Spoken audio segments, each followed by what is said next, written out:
Yes, he is.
Rock and roll.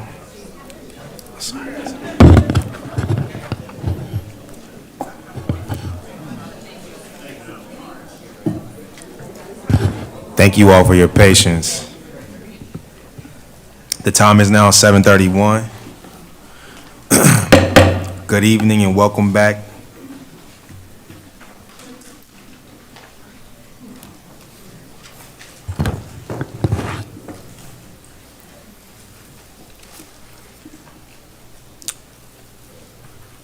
Good evening and welcome back to the January 22nd, 2026 Prince George's County Board of Education meeting. I'm Chairman Brandon Jackson. This meeting is being interpreted live in Spanish.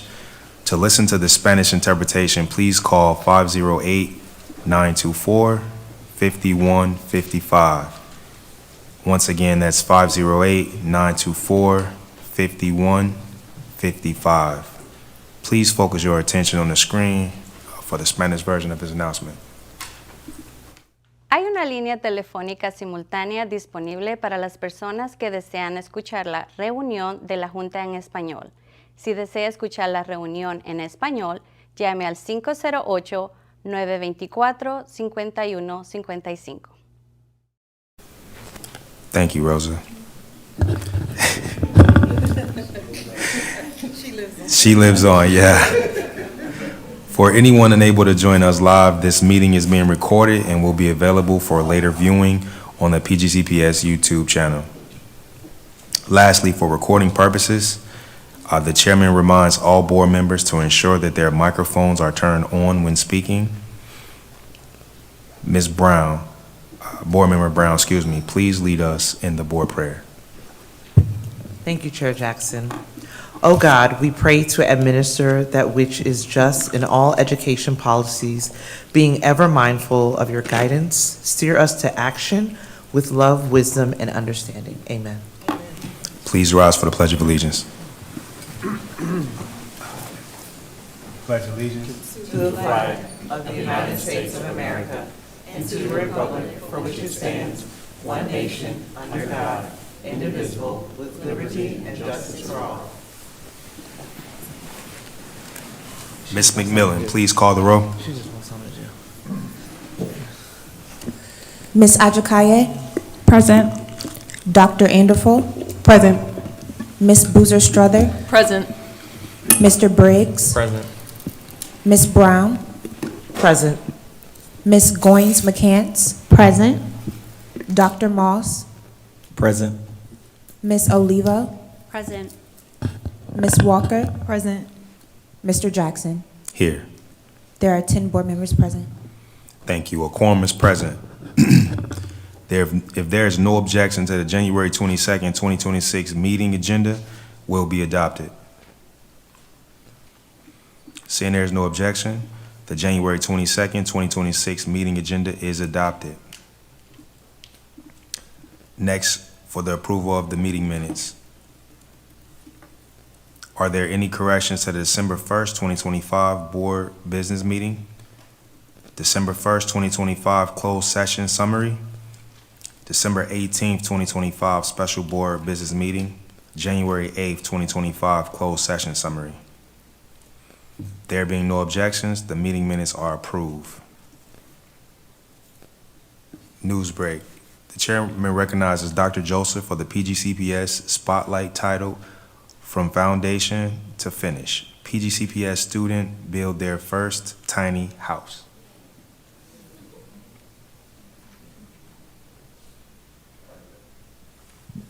Thank you, Chairman Jackson. We have a video to share, so let's roll them. The kids are able to do about 95% of the work. I'm gonna be honest, at first I did not want to do this. I did not want to do this. So far, it's a pretty good experience. I like it, even though, the weather's here and there. We've sort of shifted gears this year. We're having trouble finding land from the builders, so we are building what you see behind me, a tiny house on wheels. A much smaller scale home. However, the kids are doing pretty much 90% of all of this work. They're getting to learn more of the ins and outs and do the things that maybe some of our contractors got to do before. There are times when Kirk and I have to help the kids out here and there, but once we show them how something's done, it's up to them to do it. With this program being the tiny house, what you see so far, probably 90% of all the work that's been done so far has been conducted by the actual students.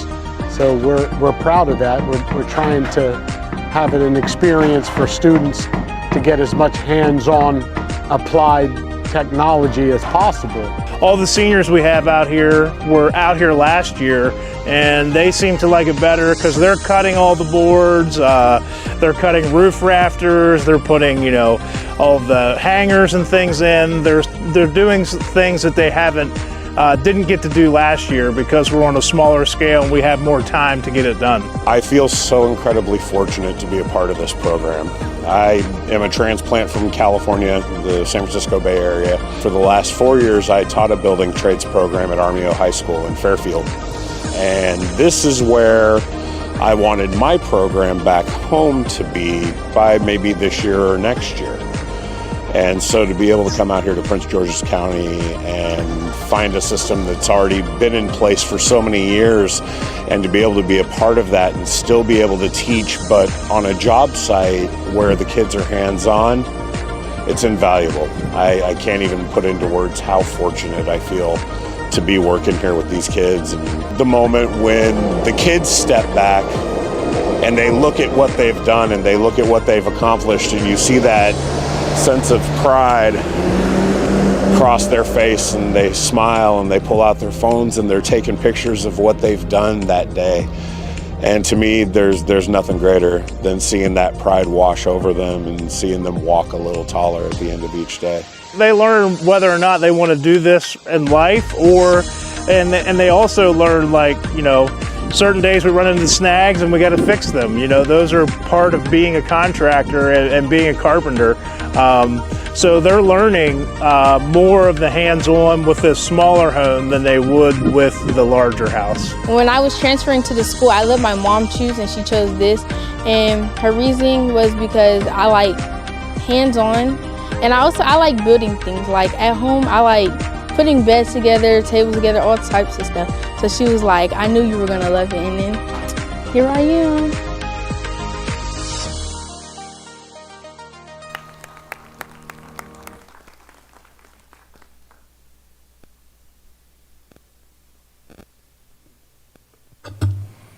Thank you. Now moving to community shout-outs.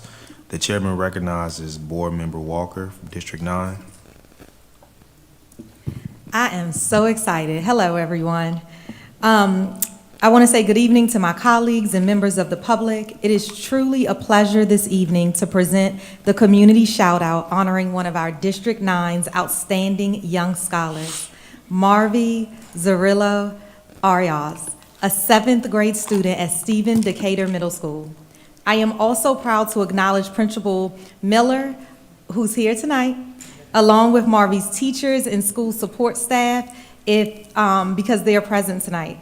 Now, I first became acquainted with Marvy 2 years ago when he was a student at Clinton Grove Elementary School. At that time, I visited, and Marvy distinguished himself with a 3.7 GPA.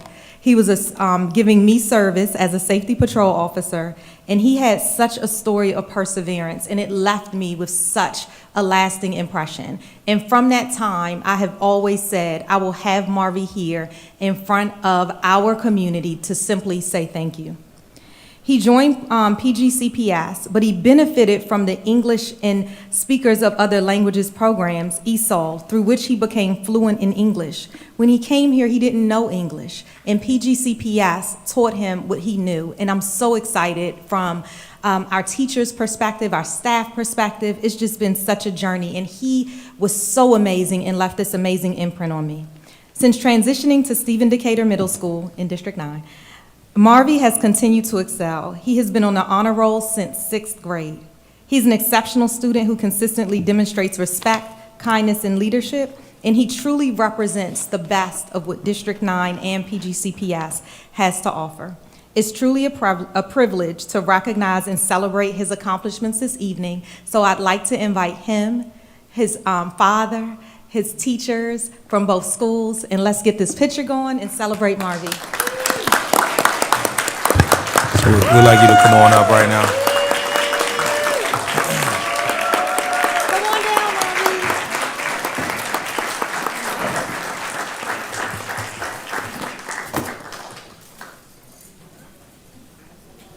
Congratulations. I was going to embarrass him and show the video from when I was there that time, but I won't. Thank you. You have an amazing child. Thank you for your guidance. Thank you. Yes, here you are.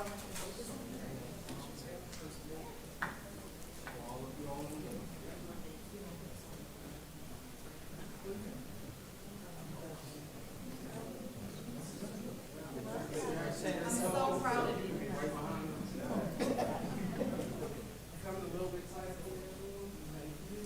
Did you want one of those things? Yes, it's over. No.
All right.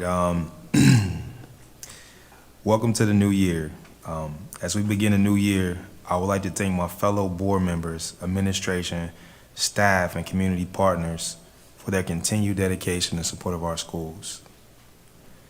Today, we pause to recognize and extend our sincere gratitude to board member Lolita E. Walker as she concludes her service on the Prince George's County Board of Education. Serving on the Board of Education, she is a meaningful public trust that demands dedication, thoughtful leadership, and an unwavering commitment to students, families, educators, and the broader community.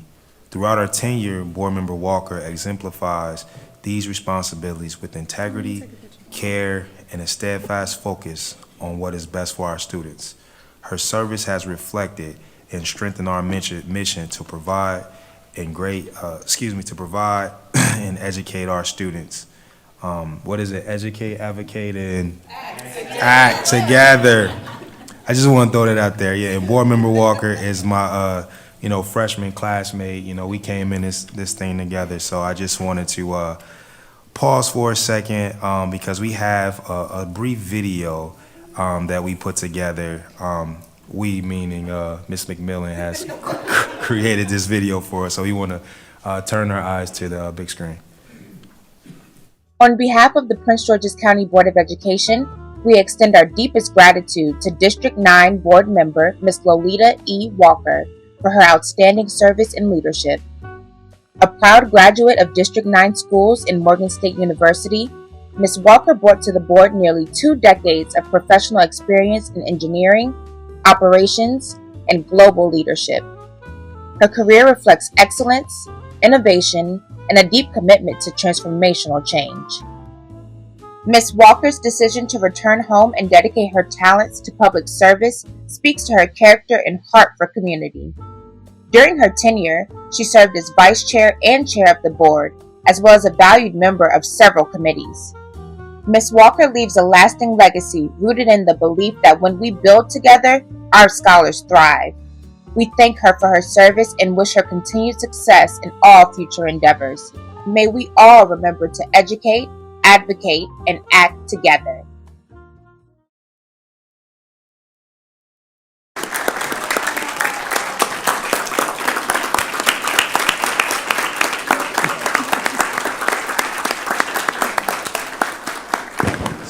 So we actually want to call you to the front up here. We got a small gift for you. You know we got to do you the right way. You come on up to the front. That's the microphone.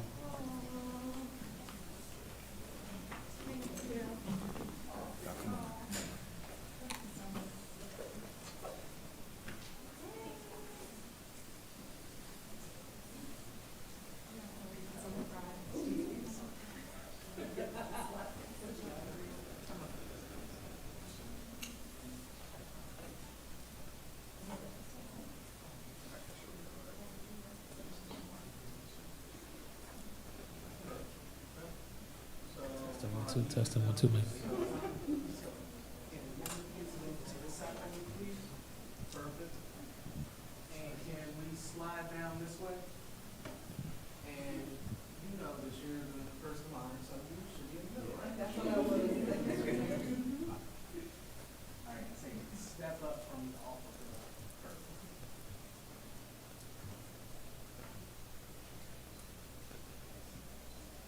This way. 3, 2, 1. Nice. 3, 2, 1. One more. 3, 2. And then everybody else back there. Good. Good. No. Sorry.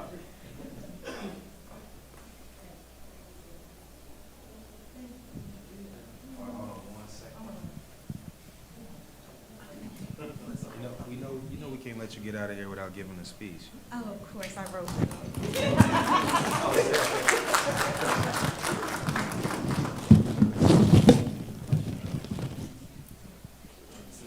Because you know I can be a little long-winded, so I decided to write it down.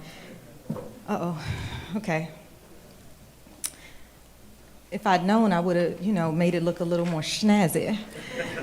I want to thank you, Chair, colleagues, Superintendent, educators, families, and members of the public. I said I wasn't going to cry, so I might have to skip a couple things.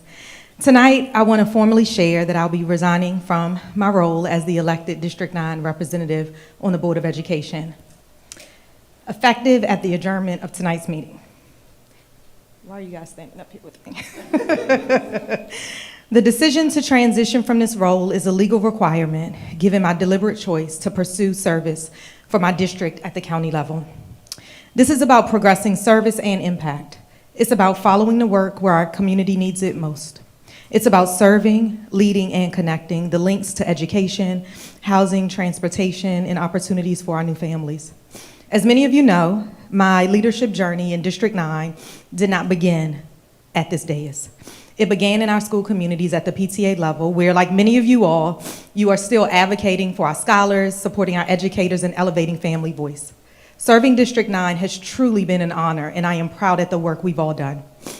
Education will always be the core of who I am, and I will always be District 9 proud. I remain a District 9 resident, a homeowner, a proud graduate of District 9 schools, and a parent of a current District 9 PGCPS scholar. My commitment to our schools and families does not end here. So you may be asking, so how will District 9 be supported on the Board of Education? In accordance with the law, the county executive will appoint a District 9 Board of Education representative, and I look forward to supporting a smooth transition as a parent, graduate, and District 9 constituent. Until that time, you can email dist9.boardmember@pgcps.org or call the board directly for immediate assistance. Yes, it's budget season, and you still will have District 9's voice right here. The superintendent and my colleagues are extremely clear on where it is that I have questions, and our staff is awesome at answering those. So this is not goodbye. I am still here. I'm here in the community, accountable to the people who raised me, educated me, and entrusted me with their voice. I am simply seeking to serve at a different level, and for that reason, I can no longer be right here with you. So thank you all for the privilege of electing me, for the trust you placed in me as chair and vice chair of this board, and for allowing me to lead with clarity and community at the center. And I thank each of my colleagues for your partnership that pushes and pulls, and the impact you've made on this journey we've done together. Thank you.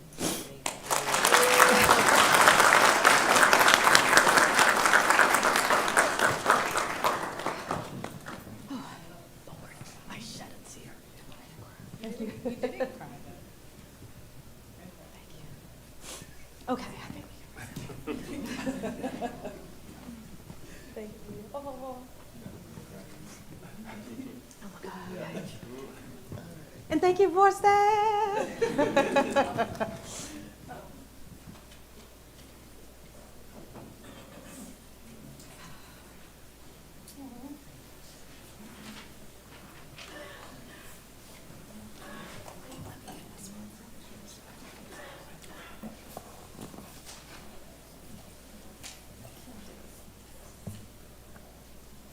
Okay. And at this time, I do want to open up the microphones for my board members if they wanted to have a few comments for Board Member Walker on her last day. So starting with Board Member Boozer-Strother. Yeah, so Board Member Walker, I just want to congratulate you on being clear about where you need to go and how you need to serve. I feel so incredibly lucky to have had this time in service with you, and when you came in 2022-23 start, you came in with this energy and light and joy that was so desperately needed in this space, coming out of a pandemic and, just other issues. And I just can't thank you enough for that. And then you just went on to lead, educate, advocate, and acting together. And your leadership and parent organizing in District 9 has been so inspiring. And certainly I also consider this the continuation of collaboration. So thank you.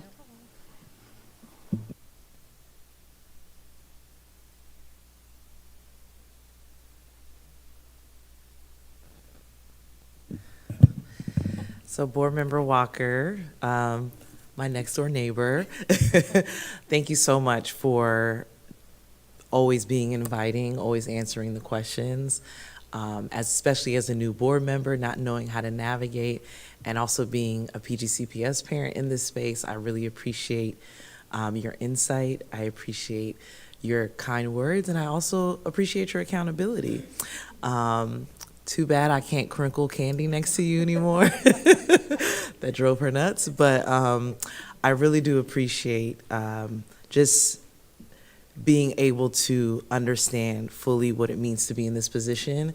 And furthermore, my district always says educate, advocate, and act together. So it is spreading, and our parents are aware of it, our community members are aware of it. So just know you left a very lasting impression, and we so appreciate everything that you did for PGCPS.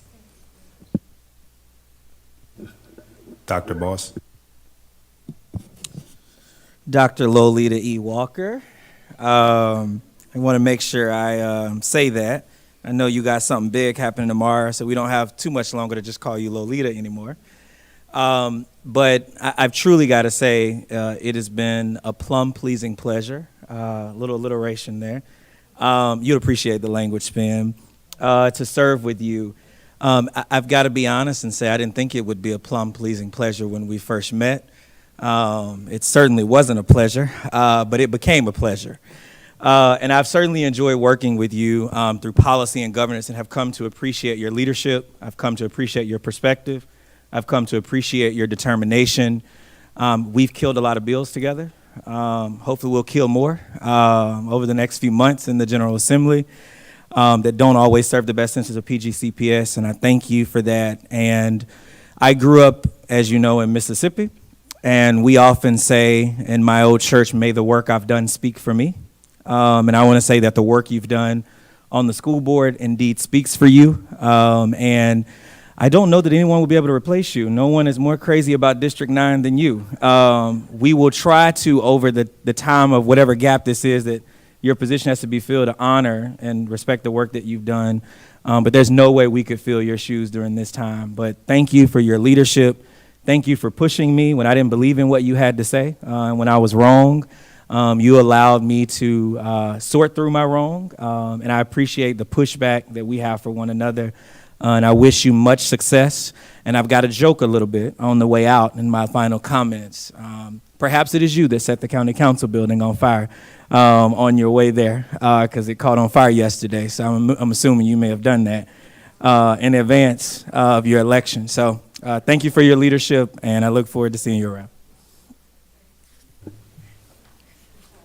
Thank you. Anyone else? Thank you so much.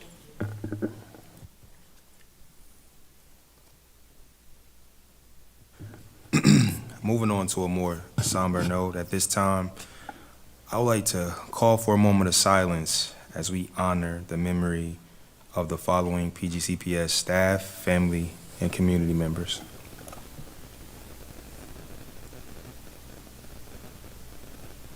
Cornell Stevenson,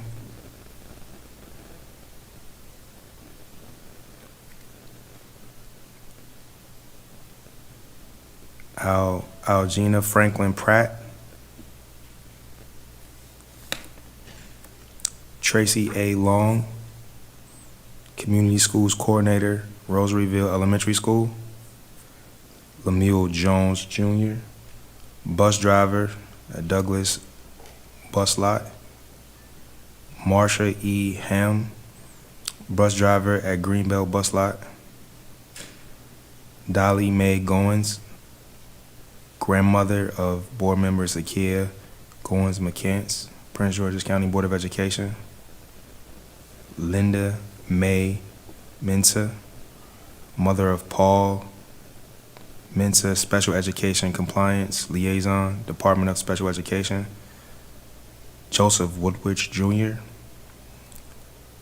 father of Tashana Woodwich, Administrative Secretary, Prince George's County Board of Education, Annie Lee Johnson, mother of Dr. Judith White, Chief Academic Officer, Gail Roberts Brown, aunt of Jenna Johnson, Community Liaison, Prince George's County Board of Education, Shelby McCrae, Government Relations and Procedures Administrator, Government Compliance and Procedural Relations.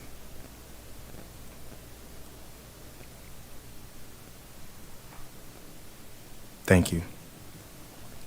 The board informs the public of the following upcoming meetings. Please turn your attention to the screen for the list of meetings.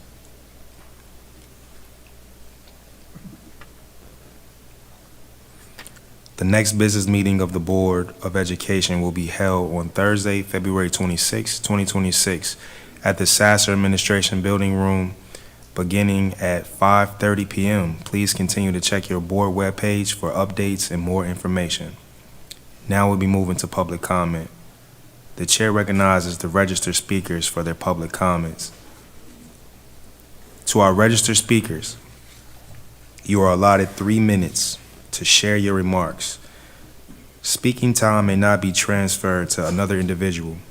The board will not engage in dialogue during this portion of the meeting.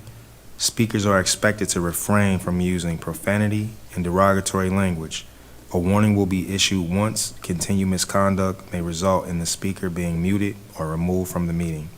To support a professional and courteous environment, speakers are encouraged to refer to individuals by titles such as chair, board member, superintendent, or principal, rather than by name. This evening, the board received 9 public comments from individuals who wish to speak in person, and there were 0 written comments pre-recorded. The chair encourages those who are not able to speak tonight to submit in writing at testimony@pgcps.org. Again, it's testimony@pgcps.org. Our first speaker tonight is Mr. Brandon Buckner, student at Prince George's County Regional Association of Student Council, also known as PGCPS.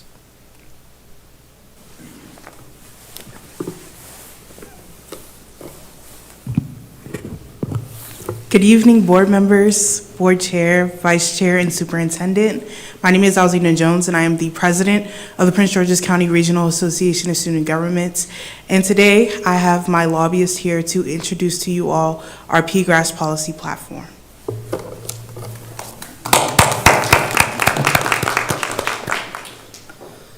Good evening, Chair, Vice Chair, members of the board, and superintendent. My name is Brandon Buckner, and I'm a student from Bowie High School.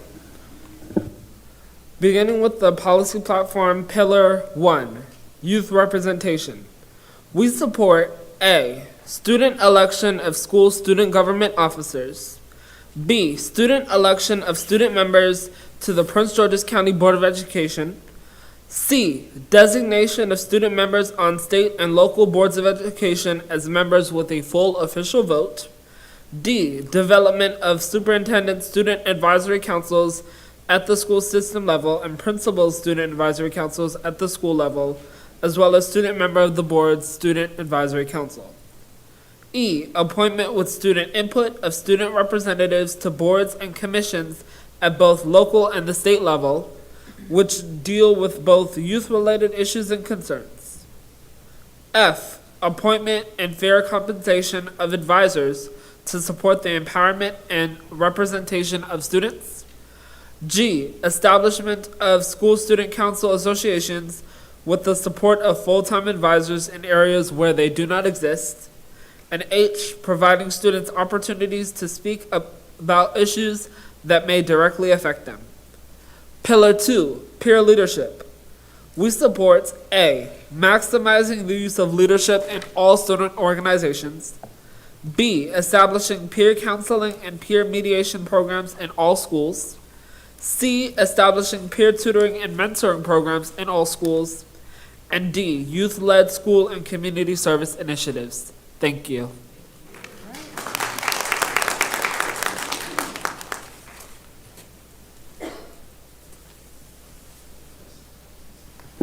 Blessing Chang, PGCPS policy platform.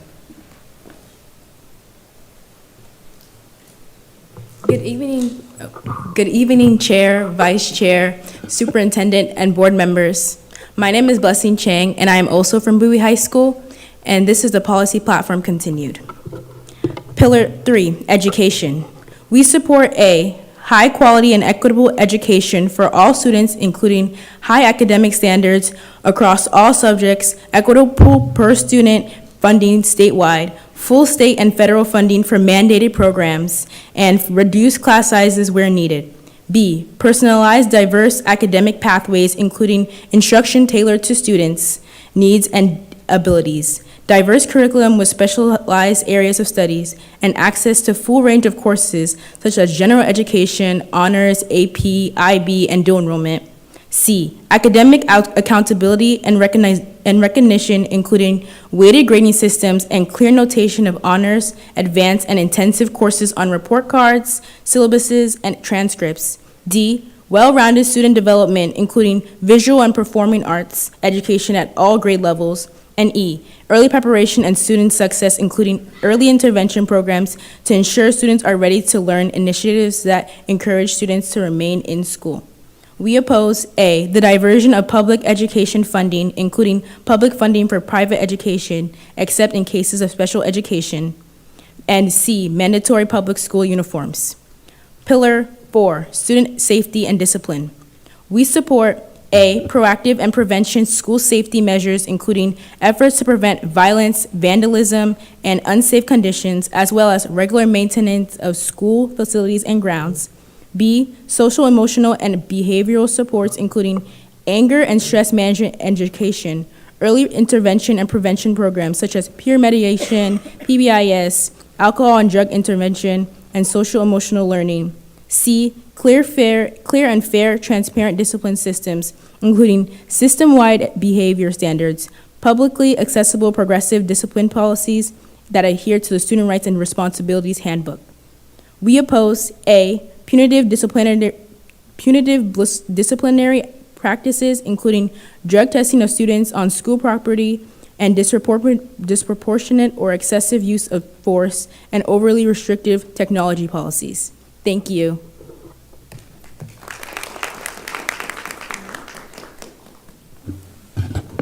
Thank you. Ms. Selas Fondo.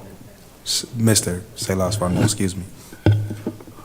Good evening, Chair, Vice Chair, Superintendent, and Board of Education members. My name is Silas Fondo, and I'm a student from the Eleanor Roosevelt High School, and I'll be continuing on the PGRAS policy platform. Pillar 5, health and social issues. We support A, availability of wellness centers and school health service professionals in all schools. B, effort to eliminate student use and abuse of tobacco and alcohol and other drugs. C, providing education on the biological and social effects of controlled and illegal substances. D, providing all students access to drugs counseling. E, initiative to prevent drinking and driving. F, maximizing the number of substance-free activities offered for students. G, efforts to increase student awareness on teen pregnancy and sexually transmitted diseases. H, efforts to prevent teen suicide and self-harm. I, full-time guidance counselors at all schools proportionate to the school's needs. J, promoting the interactions between a wide range of students of different backgrounds in order to improve tolerance and the students' relationship. K, efforts by student organizations to donate time and money to charitable causes.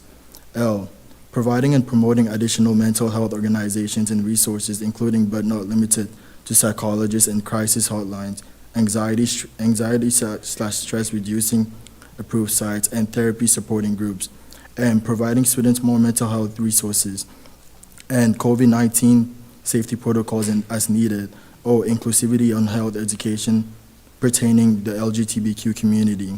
We oppose A, state and national anti-LGBTQ legislation and other don't say gay/trans bills. B, curriculum censorships. Pillar 6, environmental issues.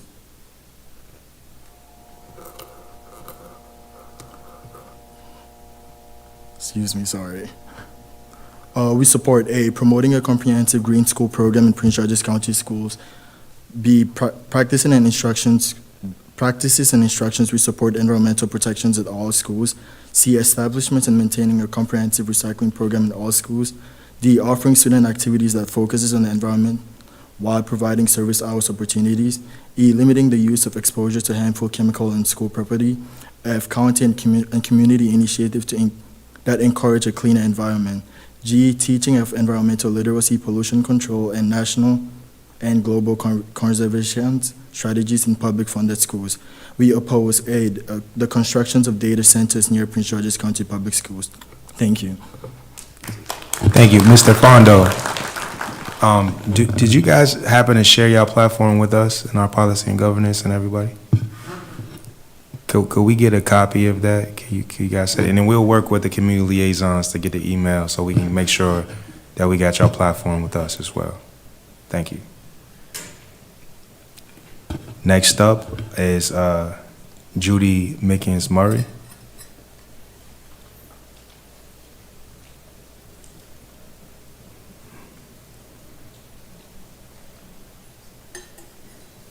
Okay. Moving along. I don't want to mess up his name, but I'm going to say Leo Iyambo. Hopefully I didn't butcher it too bad. Sorry. You did just fine, Mr. Chairman. My name is Leo Iyambo, and I'm a proud graduate of PGCPS, Sutton class of 1990.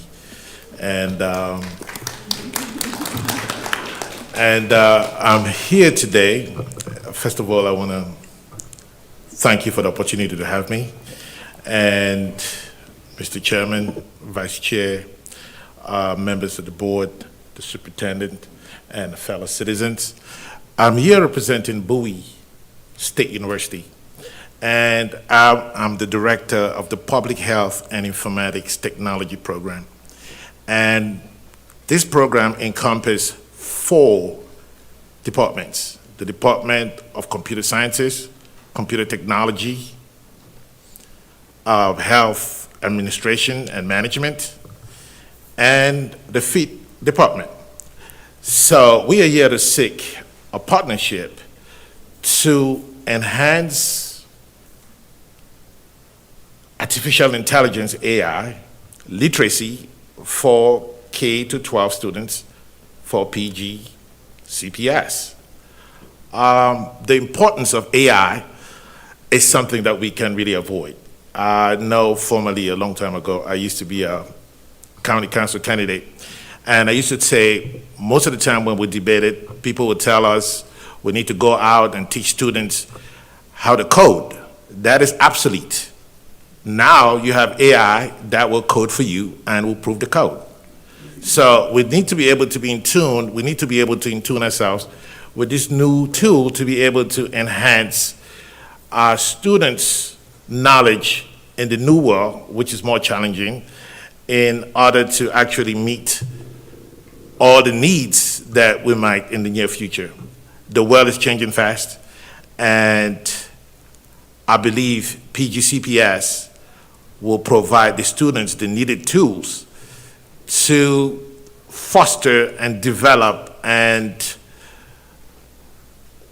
meet all the challenges that comes in the near future. I'm personally, for my PGCPS journey, was very, very helpful for me.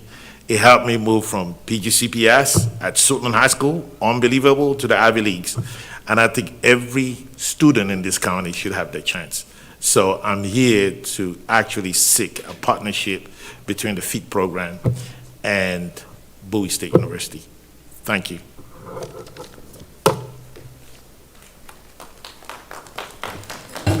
Thank you. Igena Aloku.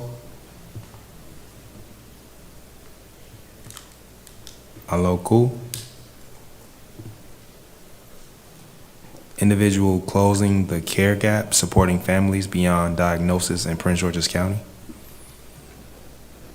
Okay. Moving along, Timothy Meyer, individual, generating the revenue in PGCPS students need to succeed.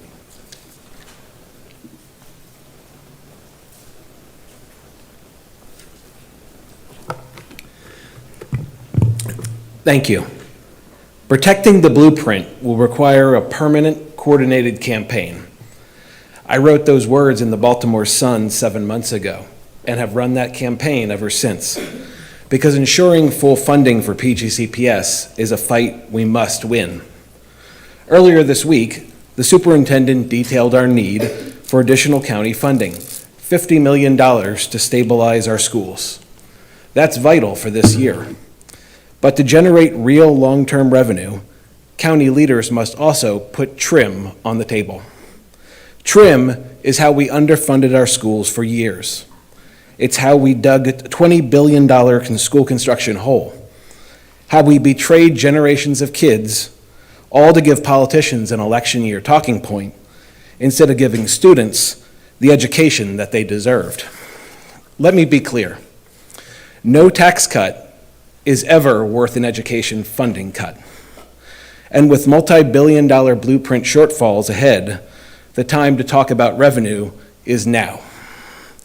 County leaders must also use the tools that Annapolis gives us. Last session, legislators allowed counties to set local income tax rates at 3.3%. Only one county has taken advantage, and it's not us. For Prince George's, that extra 0.1% could mean $27.8 million for education. That would help close budget gaps now and give us flexibility in the future. It could fund an extra teacher or two at every school, or $140,000 for each school to spend on enrichment, after-school programming, and other important needs, all for an extra $100 per $100,000 of taxable income. Our kids are worth that. Maryland is one of the wealthiest states in America. We have the money to fully fund PGCPS. What we lack is the political will. We've allowed this myth that we can't touch taxes in an election year to become a self-fulfilling prophecy, and our kids are paying the price.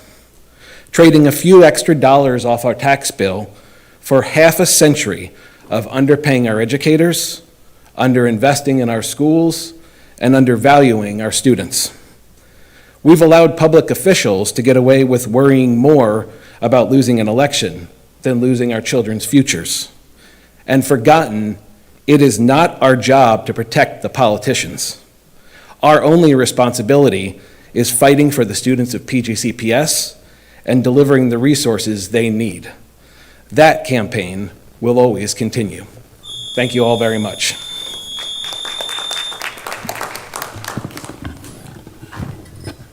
Brianna Smith, individual.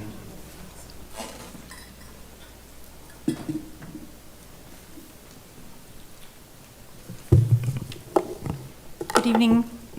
Good evening, Chair, Vice Chair, Superintendent, and members of the board. Thank you for the opportunity to speak tonight. My name is Brianna Smith, and I have two small children currently enrolled in Judith P. Hoyer Montessori Elementary School. I'm here tonight on behalf of Judith P. Hoyer Montessori School teachers, students, and community to advocate for a gym bubble for our school. Judith P. Hoyer is a 5-star rated school, and we're incredibly proud of the academic excellence, dedication of our teachers, and the well-rounded education our students receive. However, one critical area that does not reflect that standard is our physical education space. At present, Judith P. Hoyer students receive physical education in 2 conjoined classrooms, and while our staff does the best they can under those circumstances and our teachers are amazing, this setting is not adequate for meaningful physical education. Students lack space to run, jump, play team sports, and fully engage in movement-based learning. This is not aligned with the best practices for child development, nor with the expectations of our high-performing school. Physical education is not optional, it's essential. Regular physical activity supports physical health and growth, emotional regulation, stress management, focus, behavior, academic readiness, social skills, teamwork, and confidence. And the lack of appropriate space has ripple effects beyond the school day. Because we don't have a gym, Judith P. Hoyer is unable to offer after-school sports, and as a result, we see attrition in our middle school grades, with families leaving not due to our academics, but simply so their children can participate in sports and team activities. We see this as a loss for our students, our school, community, and the district. We understand the real constraints facing Prince George's County Public Schools, including budget limitations, aging infrastructure, and competing priorities. And we believe that a gym bubble represents a realistic, feasible, and cost-effective solution that would dramatically improve student experience and retention while respecting those fiscal realities. Importantly, our PTSA is highly motivated to support this effort, and our families are ready to partner with the school system through advocacy, coordination, and community engagement to help move this project forward. So we would like to make a formal request that the Board of Education consider the physical education space at Judith P. Hoyer Montessori Elementary and allocate funding for a gym bubble as a practical and timely solution. Our students deserve learning environments that support their whole development, both mind and body, and a gym bubble will be a meaningful investment in their health, well-being, and long-term success. Thank you for your time, for your service, and for your consideration. Thank you. Teresa Petty, individual.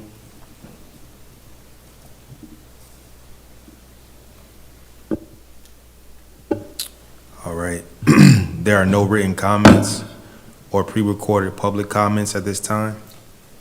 Thank you for your participation and input. Now moving to the superintendent, the chairman recognizes Dr. Joseph for the superintendent report. Thank you, Chairman Jackson. Today, we're pleased to share the recommendation of the 2026-2027 school calendar. Our calendar committee, led by Dr. Andrew Zuckerman and Doug Hollis, first convened in early October. This committee represented the best of PGCPS with 30-plus stakeholders, from classroom teachers to parents, from principals and central office staff to local 200 representatives and students, even our illustrious student member of the board. We were able to share next year's calendar in small groups, hear from various stakeholders, and receive over 3,000 survey responses from students, employees, families, and the community. Our calendar, the days we report for instruction and learning, for planning and grading, and our breaks, is the foundation for scaling excellence across our school district. We're pleased with this significant work and are confident that the final recommendation provides the instructional roadmap for student learning.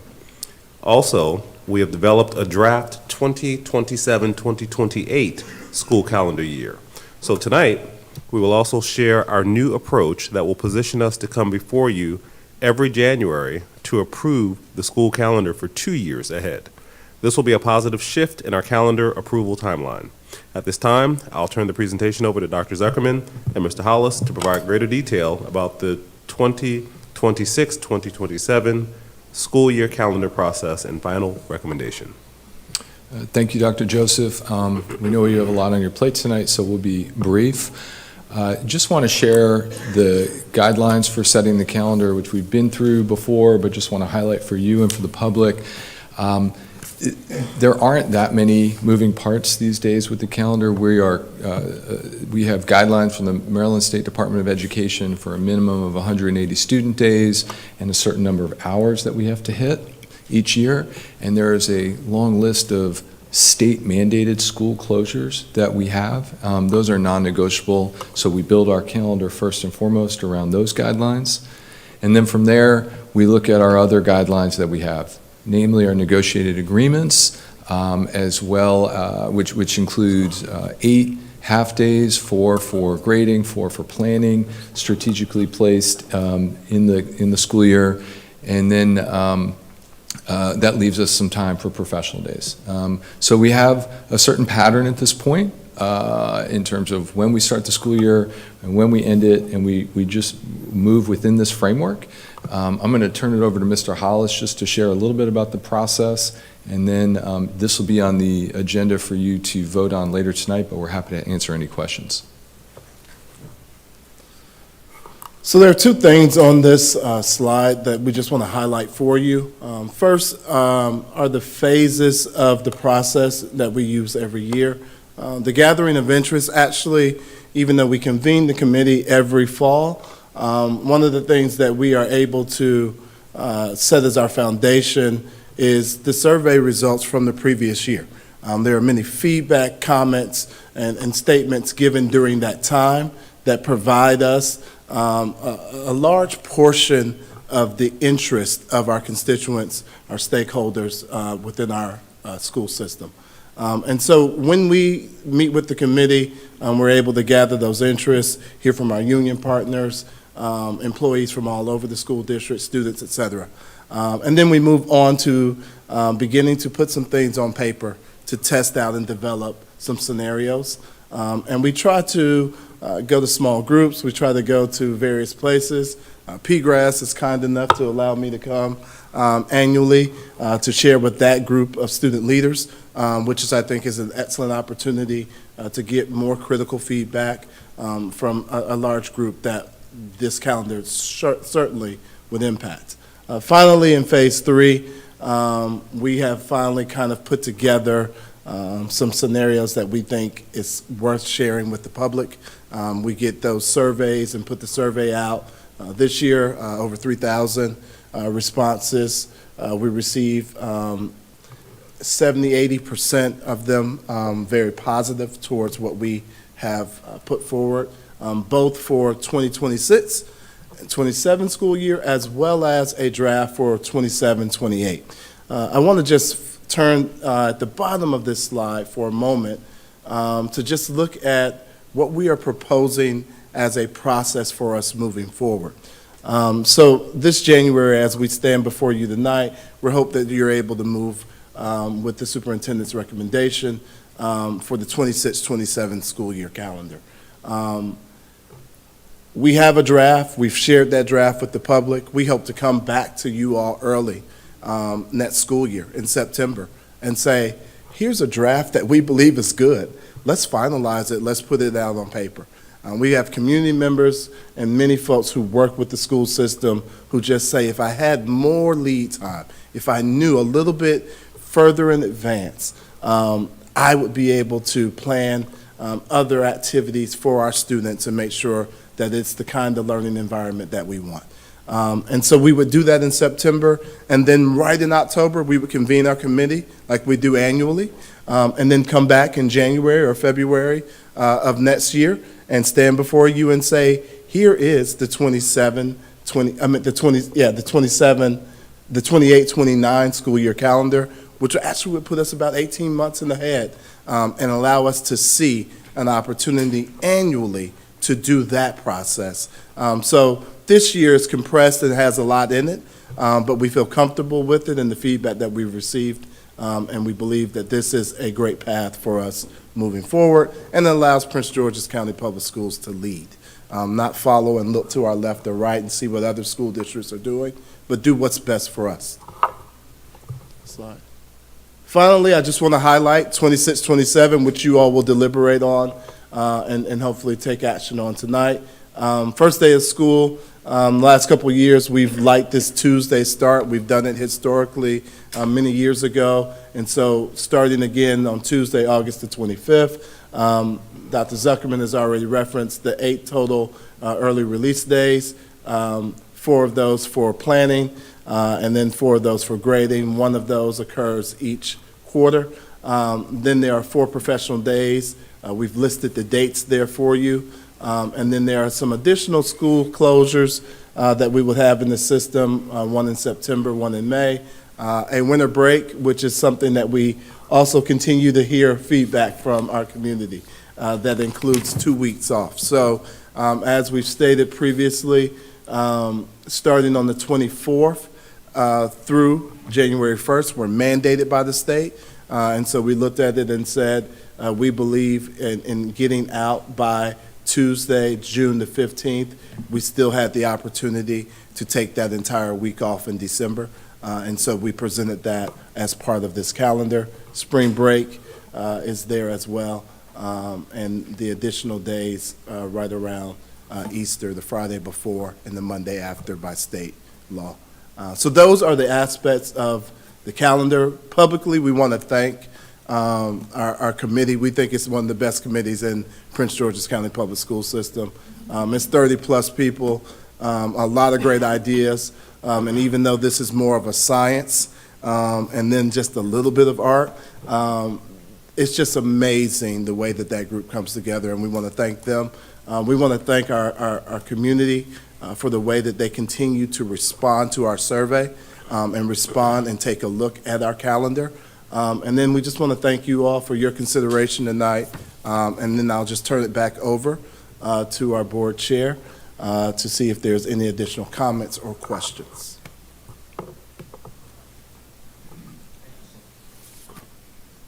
Thank you so much. So there are a few questions from our board members. So I want to start with board member Amy.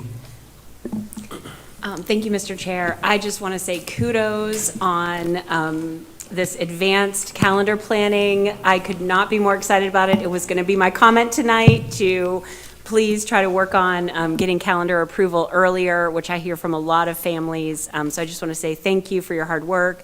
Kudos on this new plan. I couldn't be more thrilled. Thank you.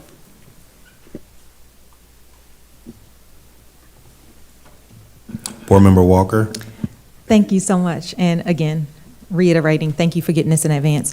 The only question that I have is I wonder if you can talk just a little bit to, there's always a question every year, why don't we start after Labor Day? Did you want to hit on that? Thank you so much. Sure. If we start after Labor Day, it's just very simple. We end a week later, and so for academic instructional reasons, we've found that just the optimal learning time is earlier, and the longer you go into June, the harder it becomes from an instructional standpoint. And so most school districts in the region, with the exception of some on the Eastern Shore, generally start 1 to 2 weeks before Labor Day. It's just a maximizing of instructional time.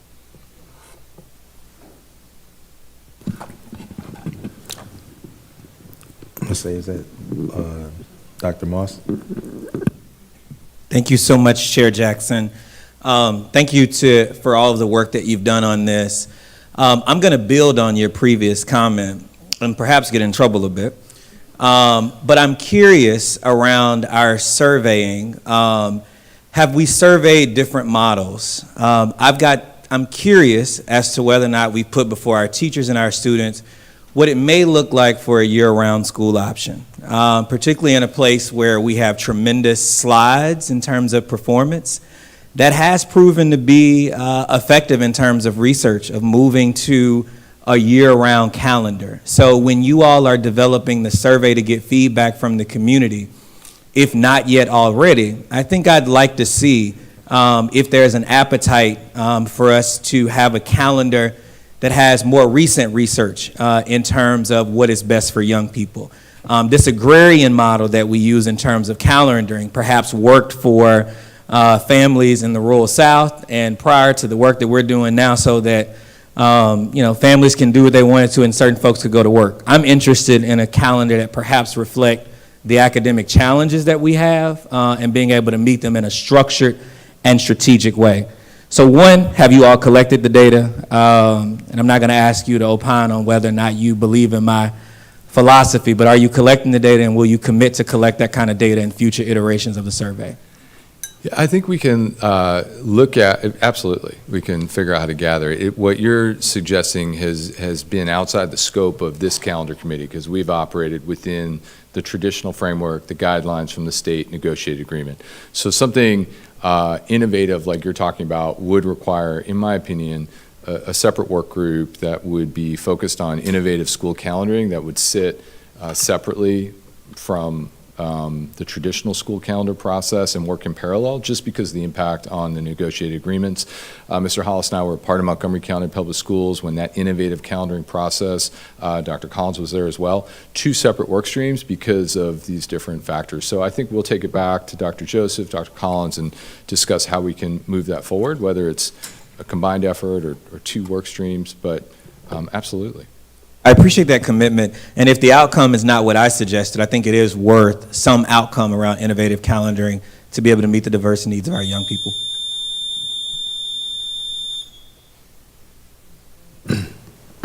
Thank you. Any more comments? I don't see any more lights on. I just want to say I did check with PGCPS and they approve of the calendar, so I think we're good to go. All right, thank you so much. Thank you.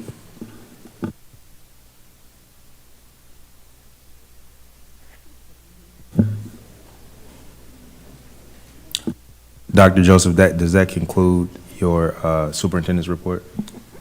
Yes, Chairman Jackson, it does. Thank you. Moving along to 14.1, the chairman recognizes board member Moss, chair of the Policy and Governance Committee, to present the committee's report and progress report. Thank you so much, Chair Jackson. Members of the board, I want to call your attention to our report tonight. We've got a little bit of an information here. In accordance with Board Policy 8101, policy development, the following policies are for board consideration and enactment. Perhaps tonight I'm a bit biased and far more excited about one of the policies. Our Master Architect of Academics, Dr. White, is with us, but one of the policies before us is Policy 5117, Pre-K through 3 Literacy Promotion and Retention, which we've worked on a good bit, which would require the administration to begin looking at a policy that would look at promotion and retention based on outcomes and performance in terms of literacy. So that is up tonight for enactment from the board. And then Policy 8100, which is the Board of Education Standing Committees and Focus Work Groups, made some revisions and modifications to said policies to begin reflecting where we are as a board now. In addition to that, you will find submitted is our board work plan and our progress report that has been updated. As of today, we've had 29 recommended policies based on the 25-26 school year. We're working through that work plan aggressively with 2 policies being up for enactment already. We've rescinded 3 policies, and we have 17 under review, and we have 7 more that are scheduled to review for this academic year. So tonight, we'd ask the board to adopt this report with a specific focus on moving forward Policy 5117, Pre-K through 3 Literacy Promotion and Retention, and Policy 8100, Board of Education Standing Committees and Focus Work Groups. And just as you do that tonight, I've got to say this, this committee has also been working quite profoundly in Annapolis, so much so we've been able to stop bills that would disadvantage PGCPS, like renaming of high schools. So that is the work of the Policy and Governance Committee. We'd ask that you accept this report. Thank you, Chair. Thank you so much, Dr. Moss. I want to open up the floor for any questions from the board. I do want to make one. You want to comment? What's going on over here? He's reflecting on Northwestern High School. Oh, I heard its that. ability to keep its I heard name. that little shot over there. But I do want to give credit to the Policy and Governance Committee, our chair and our vice chair, board member Amy Olivo. They have been killing it in Annapolis. They've been fighting for us, champion PGCPS like never before. So I just wanted to take a moment to appreciate them publicly. So let's give a round of applause for our P&G committee.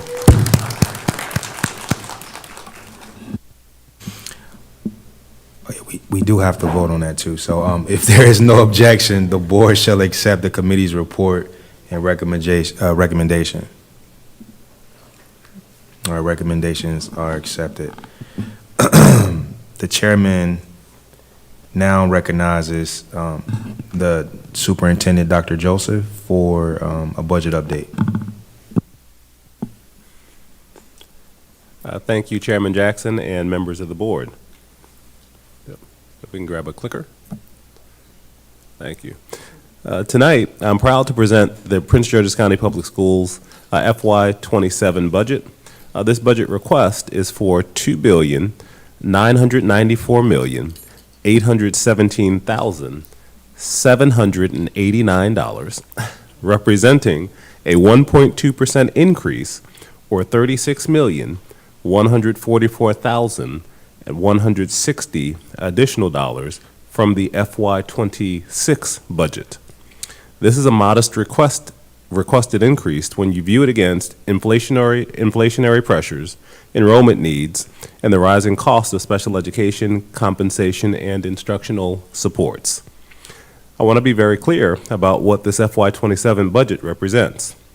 This is not simply a financial plan. It's a set of value-based decisions made during a time of real constraint. Every choice reflected in this budget was guided by one core question: how do we protect students, honor our workforce, and stabilize this system for the future? If we can put the Okay. Before we discuss challenges, it's important to ground ourselves in truth. Prince George's County Public Schools is producing excellence right now. Our educators and students continue to earn state and national recognition. These outcomes matter because they affirm that progress is real and worth protecting. Our academic results show both progress and responsibility. Many schools are performing well, and our gifted and talented programs continue to be recognized. At the same time, we know excellence must be consistent across every community.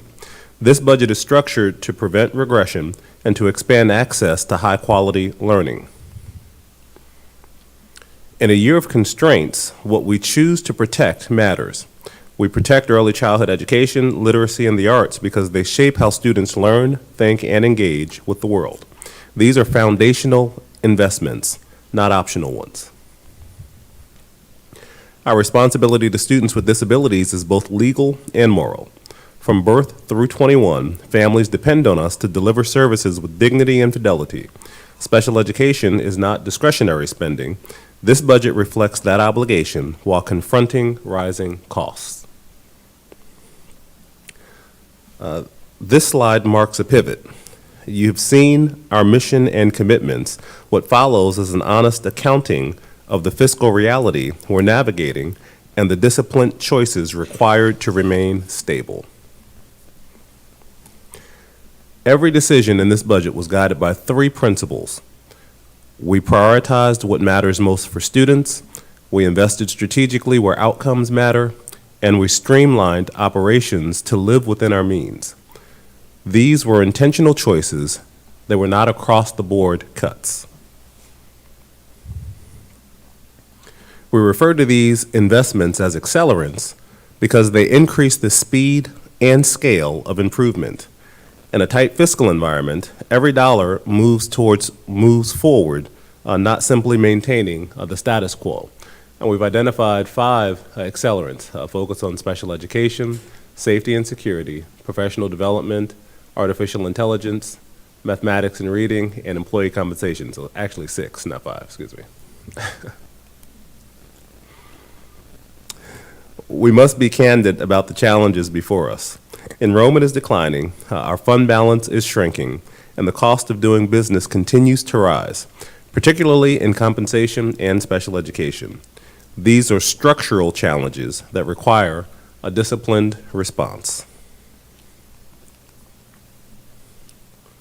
It's important to understand how enrollment affects funding. While total enrollment has declined, improvements in immunization compliance have helped stabilize funded enrollment. We are budgeting based on projected enrollment to ensure long-term sustainability. Even as enrollment declines, we're serving more students living in poverty and more students with disabilities. These trends drive cost upward and explain why financial pressures continue despite flat enrollment. Early childhood education remains a priority for us, but the funding structure is complex. Not all enrolled pre-K students generate full funding. This context is critical to understand both the investment and the cost. Revenue growth from FY27 is driven primarily by per-pupil funding increases, not enrollment growth. This reality reinforces why disciplined budgeting is essential. We're also managing the continued phase-out of Blueprint transition funding. These were temporary bridge dollars, and FY27 reflects a more realistic long-term revenue picture.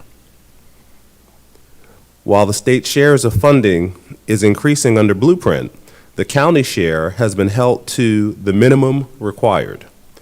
Our request for an additional $50 million is about stabilizing the system, not expanding it. We are addressing a $150 million gap driven largely by mandatory compensation and operating costs. I want to emphasize that nearly all targeted reductions have been already identified before requesting additional support. Our proposed FY27 budget reconciliation reflects disciplined, transparent decision-making. Reductions alone cannot resolve a structural gap without harming classrooms or staff morale.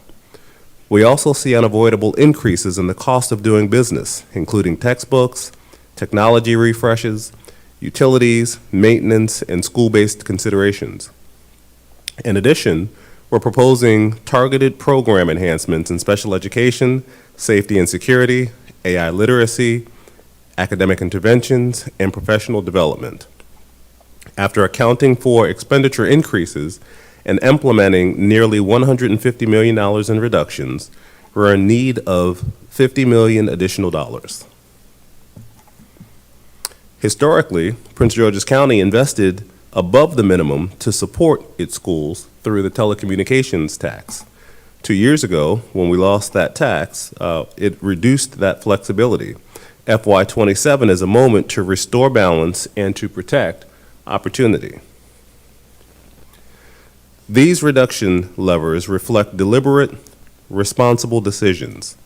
We have enacted hiring freezes, optimized grants, and reduced discretionary spending, rather than across-the-board cuts to classrooms. This demonstrates fiscal discipline and credibility. The board and the audience received a copy of our Prince George's County FY27 operating budget snapshot document, which you can find here. For those families at home, this document is currently available on our website at www.pgcps.org/27budget. So if you go there, you will have a breakdown of the specifics that are included within our cuts.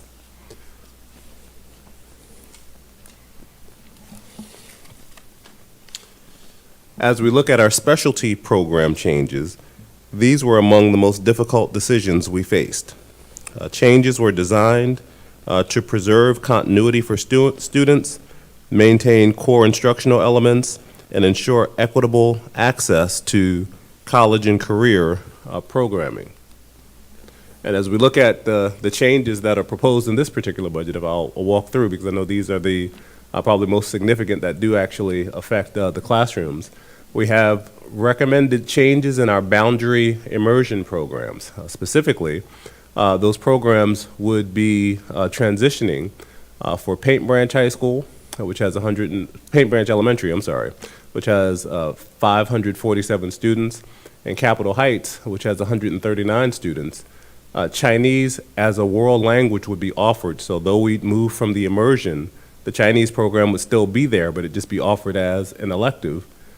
Similarly, at Capitol Heights, we'd have Spanish that would be a world language offered as an elective, but not a full immersion program. Continued language and cultural learning would be available, and maintaining strong foundations in listening, speaking, reading, and writing will continue. The emerging continuation as it relates to the pathway, so we would not accept incoming students at Greenbelt in their immersion program. And the students that are currently in the program would phase out, so they would continue in the immersion and transition out of the program. That would affect 58 students. Rising 7th and 8th grade students, again, would continue and transition out of the program. And at the high school level, there are 120 students that would be affected.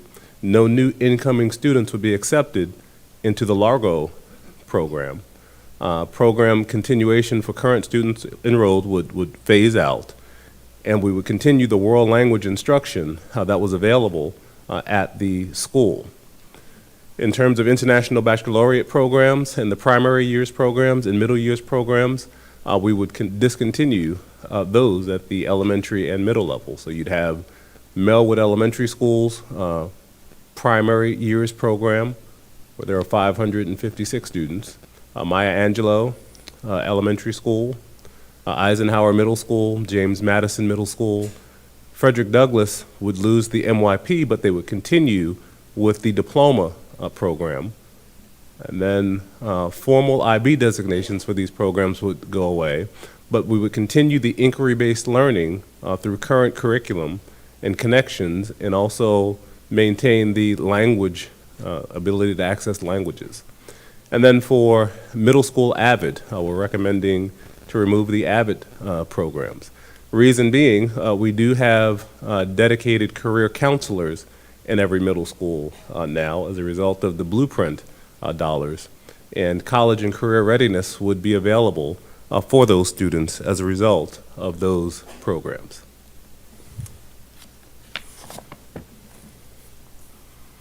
The largest investment in this budget is our people. Competitive compensation, benefits, and realistic vacancy assumptions are essential for us to continue to retain talent and sustain instructional quality. Again, we are recommending, so those are the cuts, and as we think about the accelerants, we have $35 million in accelerants. These strategic investments are disciplined and outcome-driven. Every dollar is tied to student achievement, safety, and workforce capacity. As we look at special education, our special education investments ensure service continuity, compliance with federal law, and dignity for students and families who rely on us. So we're requesting $27.2 million towards enhancing special education, including essential services like speech therapy, occupational therapy, and our autism programs, which support our diverse learners. These literacy investments that we're proposing align with the science of reading and support system-wide coherence. They are modest in cost, but significant in impact. So we're continuing with the dollars, looking at best practices for the science of reading implementation. So there are programs that have moved off of grants now onto our budget for us to continue. And then safe schools are a prerequisite for learning. These investments are proactive and preventative, supporting both staff and students. So we're proposing $4.35 million focused on technological modernization and increased security personnel on hand. In terms of professional development, we're proposing the creation of an Office of Organizational Development to focus on retention and effectiveness, supporting staff growth, strengthening outcomes for students. So we have $1.1 million proposed there. We would hire the associate superintendent this semester, and the year one focus would be job-embedded support in reading, mathematics, and continuing to support special education, supporting our teachers utilizing appropriate technology, and building the capacity of our teachers to increase retention, and an emphasis on organizational culture throughout the organization.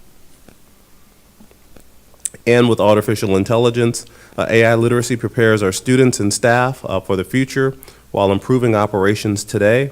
This is an investment in readiness and relevance. So our goal would be to support all teachers in the use of AI as we move, particularly supporting instruction. And the budget allocates $1.3 million to enhance AI literacy for both, again, staff and students. The big bulk of these dollars are professional development dollars as we would focus for the students at the high school level in year one, ensuring that they understand how to use AI ethically and responsibly as we move forward. So in terms of our next steps, we will have a number of board hearings in February. I believe the board votes on the budget after the hearings on February 27th. Then we will transmit the budget to the county executive and council. They'll go through their deliberations, and the county will approve a budget in June, and then we'll make the final reconciliation to that budget. And I'll close where I began. This budget reflects stewardship and an unwavering focus on students. Even in constraint moments, we'll choose to be responsible with clarity and hope. We'll stop here, and I'm happy to answer questions that you may have. Thank you, Superintendent.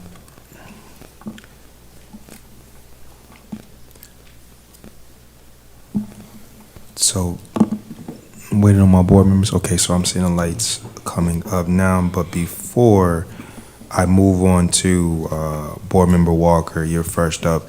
I did want to make sure that I say this side note, because this presentation doesn't represent the cuts that the board also intends to make, and so we'll be making cuts as well. So it'll be reflected in the update.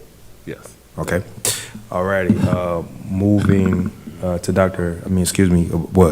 Walker. Let's just say Dr. Walker. Let's go. Let's claim it early. Amen. Thank you so much. And thank you for making that point about future cuts as we look at the budget as well. This is just a piece Dr. White helped me to understand. And so I was just hoping that as we look at the IB programs, 3 of the 5 schools that were listed reside in District 9, and you really helped me understand about the cuts and why they were, why you believe that it's going to be some continuity within the schools. If you could just talk about that for our parents, that would be great. Thank you. Sure, absolutely. First, before I even talk about District 9, for all the parents that are impacted by these decisions, one thing I want everyone to know is that no child will be removed from their boundary. Every child will remain in our curriculum that they were already in, and any child that has been placed in a building for whatever reason in another school, we will not move them until they matriculate to their final grade. And I just think that's an important thing to note for every family, that our students will have continuity where they are. With that said, as we think about Melwood, and we think about the good work at James Madison and Frederick Douglass. James Madison and Frederick Douglass were our first IB programs, and Melwood coming behind them. This is not a decision about what we believe and what we value, but it's a decision that these students are in our curriculum, so they are not doing an IB curriculum at our early ages. They are in our actual curriculum, and the teachers in those schools are actually building and working in professional learning communities to build those opportunities. Our IB scholars are learning 10 attributes on how to be open-minded, how to be balanced, how to be reflective and global citizens. We believe through our own Prince George's County Public School learner profile, which talks about being a goal-directed learner, an advocate with voice, a global citizen, a creator and innovator, that the culture already exists in those schools, and it is something that they can carry out, and we don't need that designation for them to do so. However, we value IB, which is why in our high school, across about 5 or 6 of our schools, we will maintain that designation. And so I wanted really to point out that whole thing, that they are in our curriculum. They're not doing a separate curriculum. Everything they do every single day touches our curriculum. I believe in the leaders in those buildings, that the culture they have established by being school-based programs, that they will maintain that level of culture in those buildings.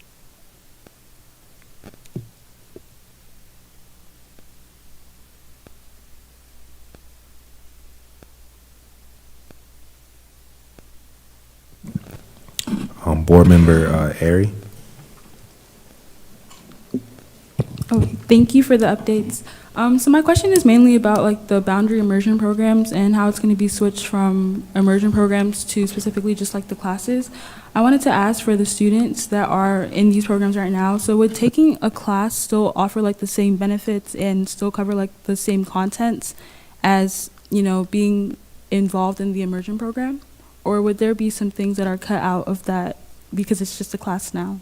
Sure. So again, and I only want to give a little context because for our families that are watching, I want to just take a step back for Prince George's County Public Schools. Both of those schools are boundary schools. So of all the immersion programs we have, all of them, except for these 2 schools, are application-based. When they were immersion programs based on a grant that was in our district. When that grant ended, like we do in Prince George's County, because we do all things well, we turned them into immersion programs. However, when you are going through a lottery program for immersion, you do an application in kindergarten, and after kindergarten, you are not allowed to enter unless you test in and have the appropriate language. Imagine a boundary school. You come in at 2nd grade, you come in at 4th grade, you come in at 5th grade, and you are immersed. That's really not an immersive experience, but we were doing the best we could, and we were doing it through our science and our math. However, they were using our curriculum. So what will only change is that they won't have that language in reading and math. They'll be getting reading and math in English, but we will maintain them in the language. We want to make sure that their ability to still learn Chinese and to integrate into the language and have opportunities with the language will remain, and that is why we chose the opportunity to turn them to world language programs.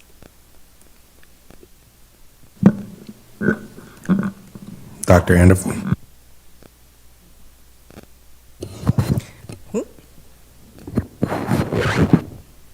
Thank you. Thank you, Dr. White, for speaking to Board Member Walker's questions regarding the IB program. I also wanted to just kind of elevate something. I won't ask similar questions, but instead make a statement that I'm sure you and your team is very much aware of. So, of course, in District 1, Eisenhower Middle School is the IB program there.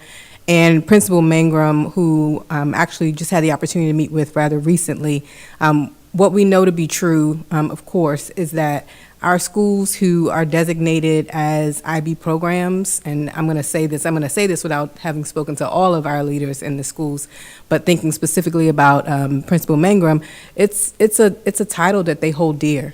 They treasure it. They see themselves as, like they're a shining star in their community, and our communities, our parents, our families, they feel that as well. And so just recognizing and acknowledging that having this title be removed from the school could have an impact, likely it will, on our parents' perception, right, about, what the school offers, about our commitment to their specific communities. And, again, looking at Dwight D. Eisenhower, we're talking about 1,000 students, right? When you walk in the building, it's the first sign that you see, right, that they are an IB program, and they're extremely proud. And so I just want to acknowledge that and just make sure that we're not taking this lightly, and that we think about how to really navigate these conversations with our families, as this is going to be a large shift for many. Yeah, what I would simply say to that is we 100% agree. Not only is it impacting schools, it's impacting my staff who've built these programs, who've researched, who ensure that every teacher in those buildings are trained, who follow them through accreditation. So it is having a huge impact across central office in our schools. But I think what I'm really confident on is every school in our district should be a place where our students and our staffs can raise a designation that we are great.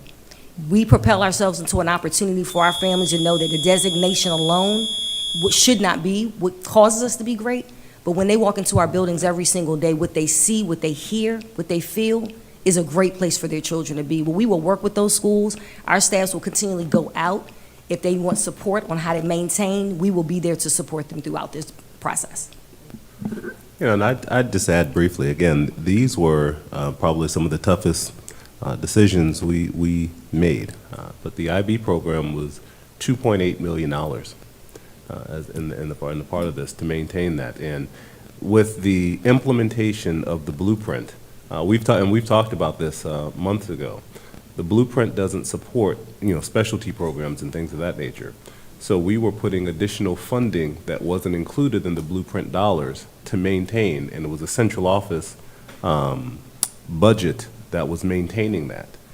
So as we this year had to really go deep into cutting central office, we had to cut those central office positions that we were holding that were not being funded through the blueprint. And that's where these programs got caught in the mix. And just, again, cutting $150 million from a budget in 1 year, in many places, it is disastrous. We've been working in collaboration with our parents and I think our unions, and our central office staff, really looking at a scalpel to figure out what would have the least impact, and if we took it away, how could we ensure that we maintain high-quality programs. So the community has our commitment in these schools, because what IB brings in many schools is rigor. I mean, that's what people are looking for. They want to know, they know that there's an external entity that validates that there are practices that provide rigorous instruction. And we will take that on as a school system to ensure in these schools that the rigor is not lost because the designation has changed. Dr. Moss? Yeah, thank you for your work on this.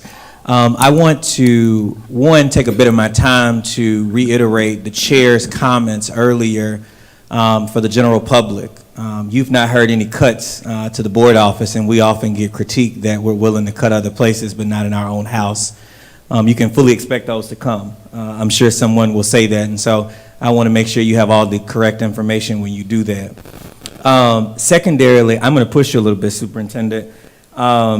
We made a commitment early on in this budget that we would clean up our own house and make some reductions administratively. And prior to your arrival here, this board asked the superintendent to do that. Last year, he cut a chief then.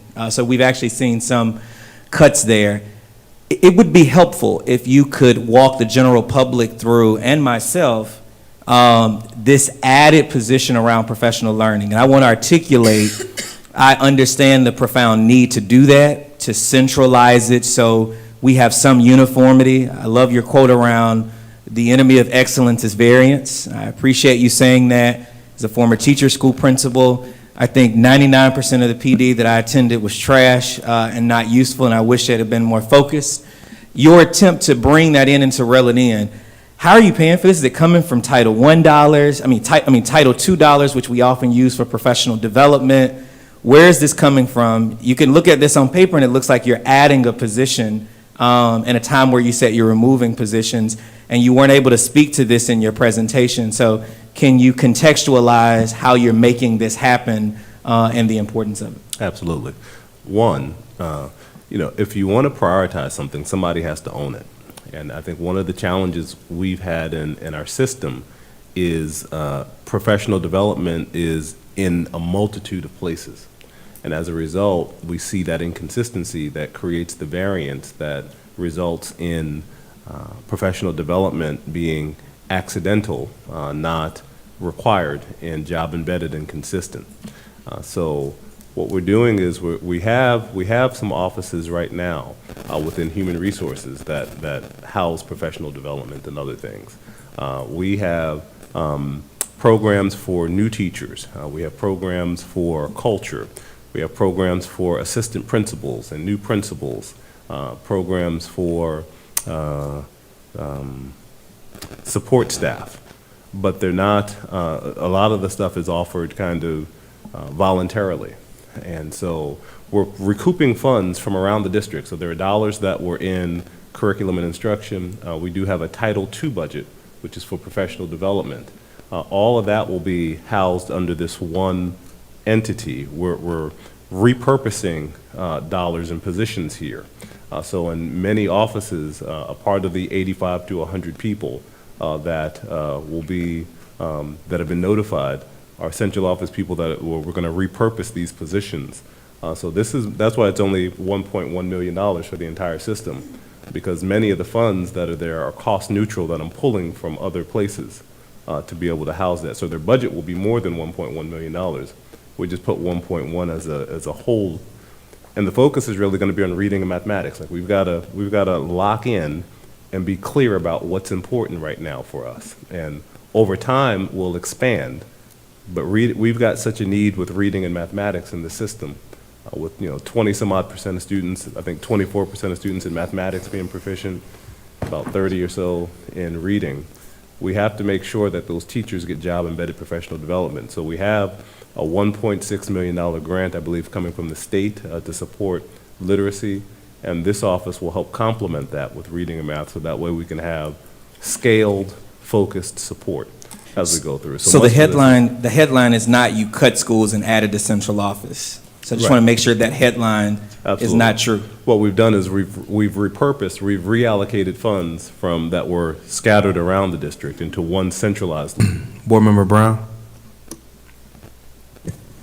Thank you so much, Chair Jackson, and thank you so much to the superintendent and his team. This was a wonderful presentation. I have a lot more questions, but this was a very thorough presentation, so thank you so much for that. I did have questions about programs, of course, that are being cut.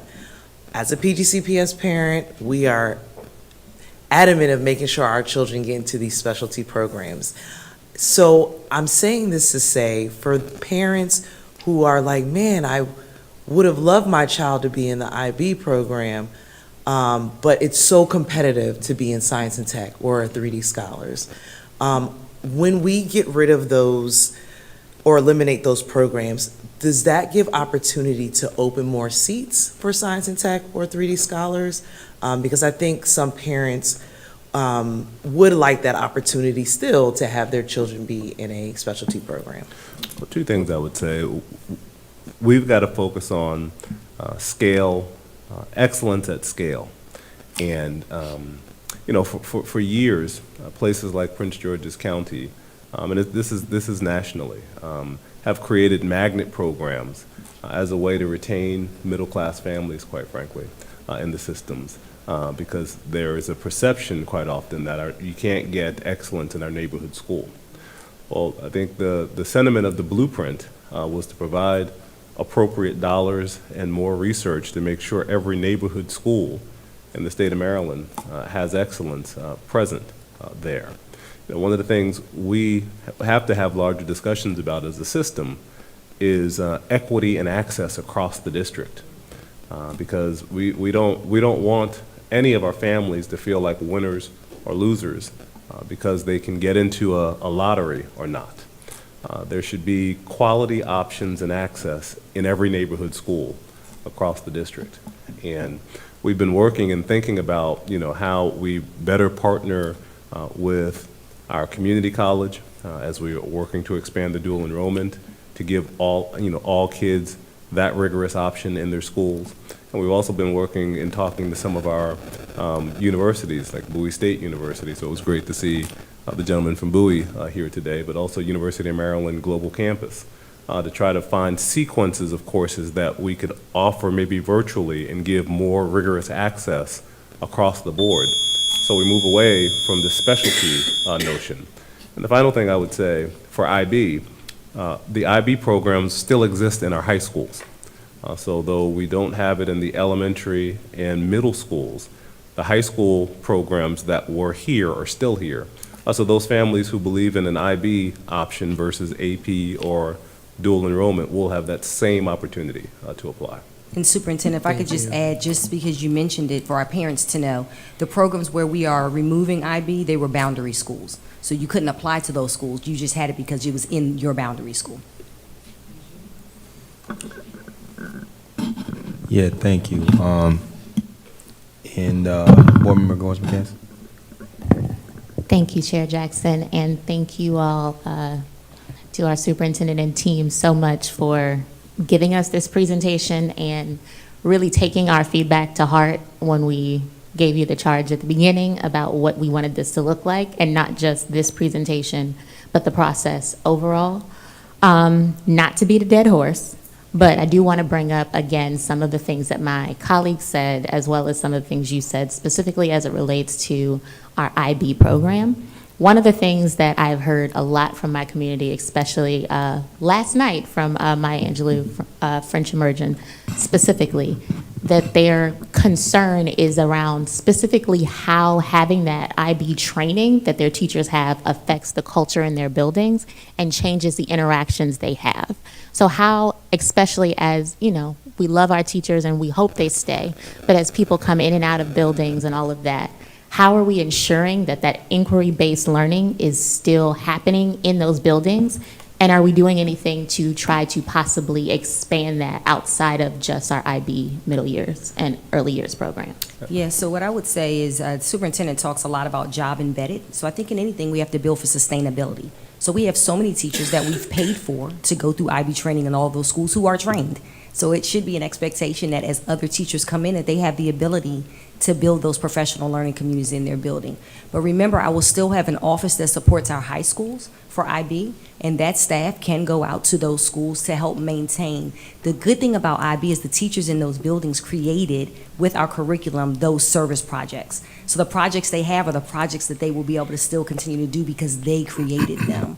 As it relates to every school in our district, our curriculum puts forth opportunities that are grounded in that student learner profile. So we build Canvas courses that are exemplary courses. We build it student facing. As we go into our AI work, we're excited about the opportunity to do that, where kids can create and innovate in ways that look different than a traditional classroom. So that's our charge from our superintendent. It's a charge that we will make sure happens and it occurs in all of our schools, along with our partners in the school side. Yeah, and the only thing I'd add is, look, there's great variance in the quality of teaching in our system. I've seen it.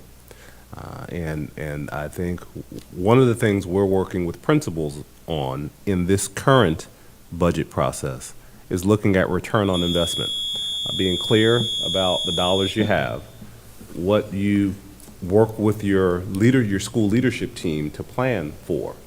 So if I were a principal and I was in this environment where we have student-based budgets, and that was important to me, the training of my staff, then I would be looking at, how do I use my dollars to work with staff towards the goal that I'm trying to focus on in reading and mathematics? And we've got to get our principals to start thinking about that. So they have the opportunity to bring in, I'm just going to pull out the Buck Institute, for example, if they were focused on project-based learning, right? That's an entity that they could engage with to focus on ensuring rigorous problem-based instruction and things of that nature. We're simultaneously building a strategic plan. And in the strategic plan, we've got to make our expectations about, pedagogical approaches to meet the needs of diverse learners much clearer and focus much more on the implementation of what's expected, particularly around reading and mathematics, again, for next year. And as we build this new Office of Organizational Development, that's going to be a system-wide focus. We have a learner profile, but we've got to make sure that learner profile comes to life because, again, there's inconsistency.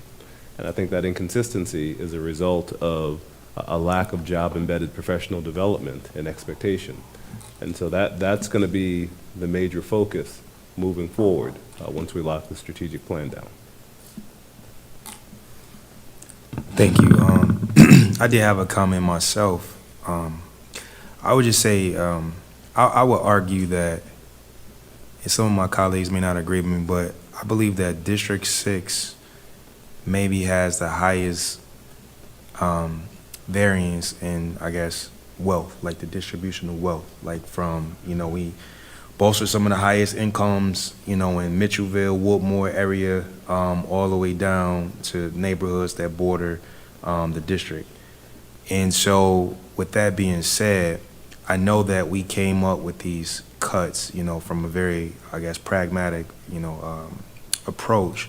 But I also just want to offer maybe a bit of an equity lens on the cuts, because historically, in District 6, there's been a lot of programs that have been taken out of these areas, in Capitol Heights, District Heights, and I share that unincorporated with Dr. Moss in District 7, and Seat Pleasant, in those areas. And so I see a couple of the schools that are in District 6 that will be impacted, and historically, there's been programs taken out of high schools in that area, elementary schools in that area. We actually just closed a school last year in that area.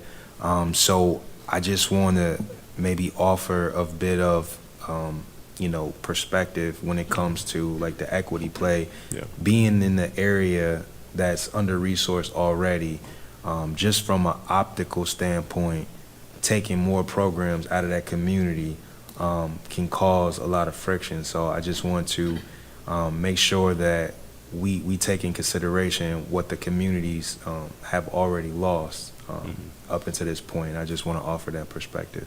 And as well as when it comes to like all of these different programs and potential cuts that we're making, it will be great to have like information pushed to the public, just so they'll be informed, because I can see people online taking this and running with it and making their own narrative. So we just want to make sure that we own and champion our story before it gets to the masses and they, make it different than what it really is. We do have an FAQ that'll go out tomorrow. Perfect. I see Board Member Olivo. Thank you, Mr. Chair. And I want to echo the comments of my fellow board members and just thank you, Dr. Joseph, and your team for your really thoughtful and collaborative approach to this. You mentioned return on investment earlier, and I'm certainly not looking for any sort of numbers, but it does occur to me that several of the areas where we're making, strategic investments in these accelerants are also potentially going to save us money in the long term. Yes. And so I really see that, especially in our special education investments, the professional development, our safety and security investments. I wondered if you or someone on the team could just talk a little bit about how, that I know that's not an accident. I know that that was intentional. If you could talk a little bit about, again, not asking for dollar amounts, but how you see some of these strategic investments and accelerants ultimately really, giving us that return on investment and potentially saving us money in the future. Yeah, well, moving forward, one of the things Dr. Strader and I have talked about are the things that, moving forward this year, the things we invest in, we have to put together an evaluation plan right from the beginning. So for special education, for safety, for reading and mathematics, AI, for PD, we've got to be able to measure because a year from now, we'll say, well, we made these investments. Where are the fruits? What do we see? And we're sensitive to the fact that, look, we just have come off one of the largest, increases in the history of federal spending, and the community is saying, what have you done with those dollars? So we're conscious of the fact that people don't want to see spending with no structure for monitoring how things work. So as we put dollars in, we have talked about setting up evaluations that we can report to the board on. So as we get into next year's budget cycle, we can talk about, well, what did we see from the dollars we put in this year? What's the potential there, so we can monitor. But that we'll communicate a evaluation cadence to the board as we move into July. Dr. Moss. Yeah, this is my final question as it relates, I think it's my final question as it relates to the budget. I'm curious, a couple of board meetings ago, I raised a concern, and I didn't see any cuts reflected here around this, but I do want to ask the administration to look at it. A couple months ago, I raised a concern about fleet management, and the Office of Integrity and Compliance Director was driving a car to another county, and I made a motion to have that car removed because I thought it was fraud, waste, and abuse. And so as we think about cuts, I'm curious about fleet management. I know our board audit committee is going to be looking at fleet management, but I'm just curious if the administration has looked at those kind of cuts. I know I've not gotten a report back as to whether or not there were any findings surrounding the Integrity and Compliance Office Director driving that car, but I am curious if you all have been able to look at fleet management as a way to absorb some of our costs. I think that's important for the public to know. I know we're still waiting on that report as to whether or not what was happening there, but I think we could, be proactive. I'm surprised the OIC director hasn't himself looked at some of these things, but I'm just curious. Has the superintendent at all looked at some of that as we work to retrieve that piece of property? Are there other places where we can cut back in terms of fleet management? Well, on fleet management, we're definitely waiting on the report that's coming, but as we know that analysis is underway. We made $25.3 million in cuts in facilities and operations. I can turn it over to Dr. Coleman to see if his thought process around the fleet management in that determination. Sure. So thank you so much, Superintendent, and thank you for that question. Over the past several years, we've actually analyzed and determined that we didn't have the number of vehicles that we needed to actually support the needs in maintenance, the needs that we had in other operational areas. And so with the support of previous budgets, we were able to right-size the fleet.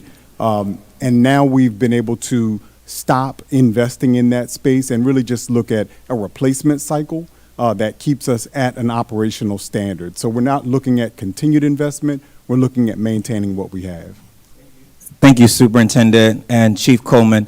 If we've not already recouped that car, it seems like it would help us fill some of the needs in other places. So that might be a good start for us supporting our maintenance with that one.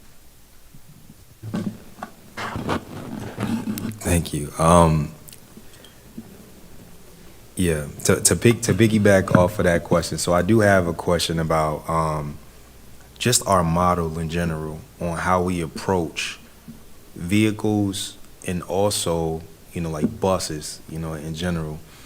So like when I was, doing research just about the model in which we hold on to assets, like we're very asset heavy, and there's other jurisdictions that I don't know the percentage of our fleet that we own. I can't remember exactly, but it was a large percent. I think that we own like the vast majority of our vehicles, where there may be a better model or a pathway forward to lease or to contract or to hire. Like, that's not me saying get rid of jobs or anything like that, but I'm just talking about the actual asset, because that's a depreciating asset. We're losing money. We're paying a lot for maintenance. All of these things, are running up, the bill, and then the vehicles are getting older, by the day. And so, they always say, once a car rolls off the lot, like you lose like 30%, you get a 30% depreciation. And so I'm just trying to figure out, is there a better method as far as obtaining our vehicles and how we leverage our financial position? Yeah, thank you so much for that question. So we've actually explored that as an option with our trash trucks, as an example. We are one of the districts in the state of Maryland that we have our own refuse fleet, but it's a very expensive endeavor. Each trash truck costs between $400,000 and $450,000, and they're difficult to maintain.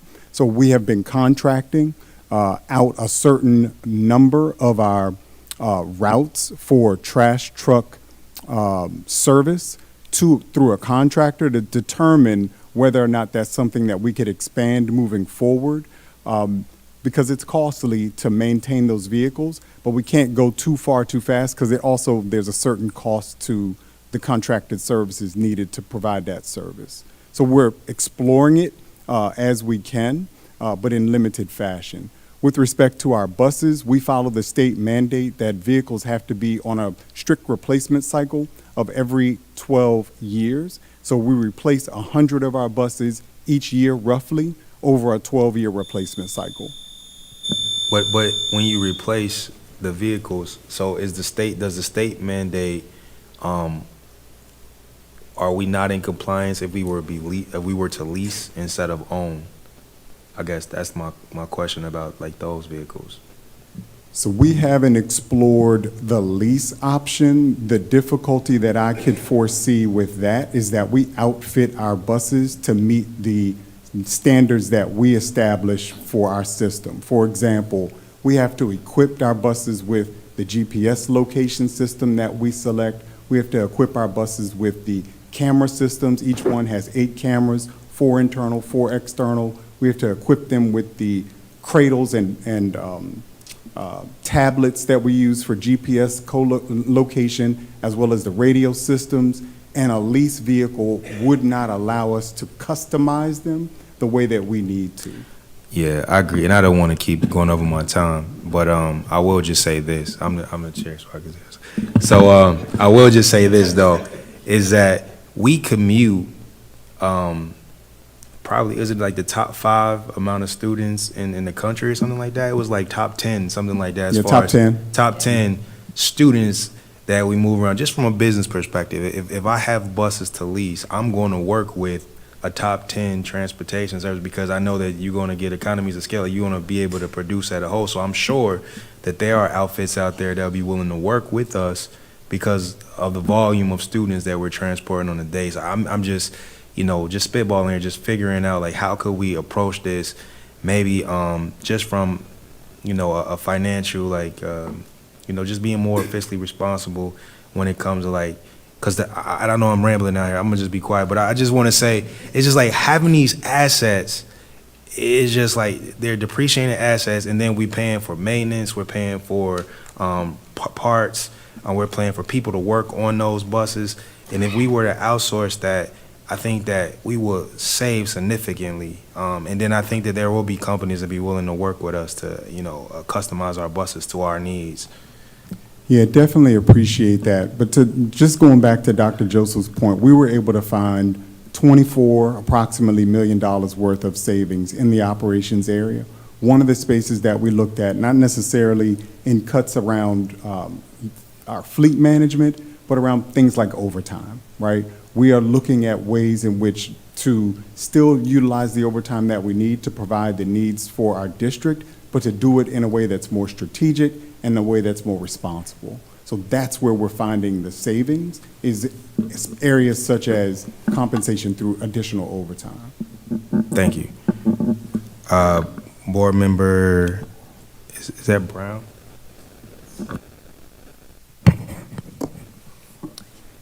Okay, thank you so much, Chair Jackson. I wanted to talk about the fund balance. Yay, fund balance. So I know this has been kind of a sore spot for us, and I kind of wanted to know if you could share what the current unrestricted fund balance was. And, you know, this is a large-scale district, and so what would you all, I guess, recommend for a district of this size to be at financially? And I'll turn that question to Chief Howell. Are you able to hear me? There we go. So our fund balance as of the end of last year was around 120 million-ish, somewhere thereabouts. It's really recommended that we have 2 months of operating expenses in our fund balance, and that's what we target. And we're well below that at the end of last year. We are in the best position to be able to evaluate fund balance at the end of every fiscal year. We really have a sense of how we're progressing throughout the year when we're looking at our budget relative to our expenses. Because if your expenses come in less than your revenue, then that will fall to your fund balance. So if we're tracking our budget closely aligned with what we expected, then there won't be any increase or decrease to your fund balance.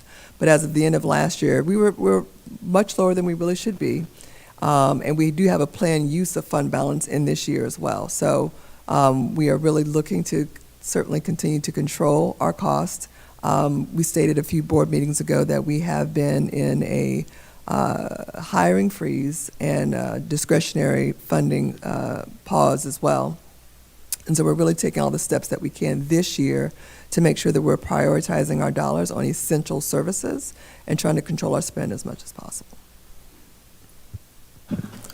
Board member Boozer Strother.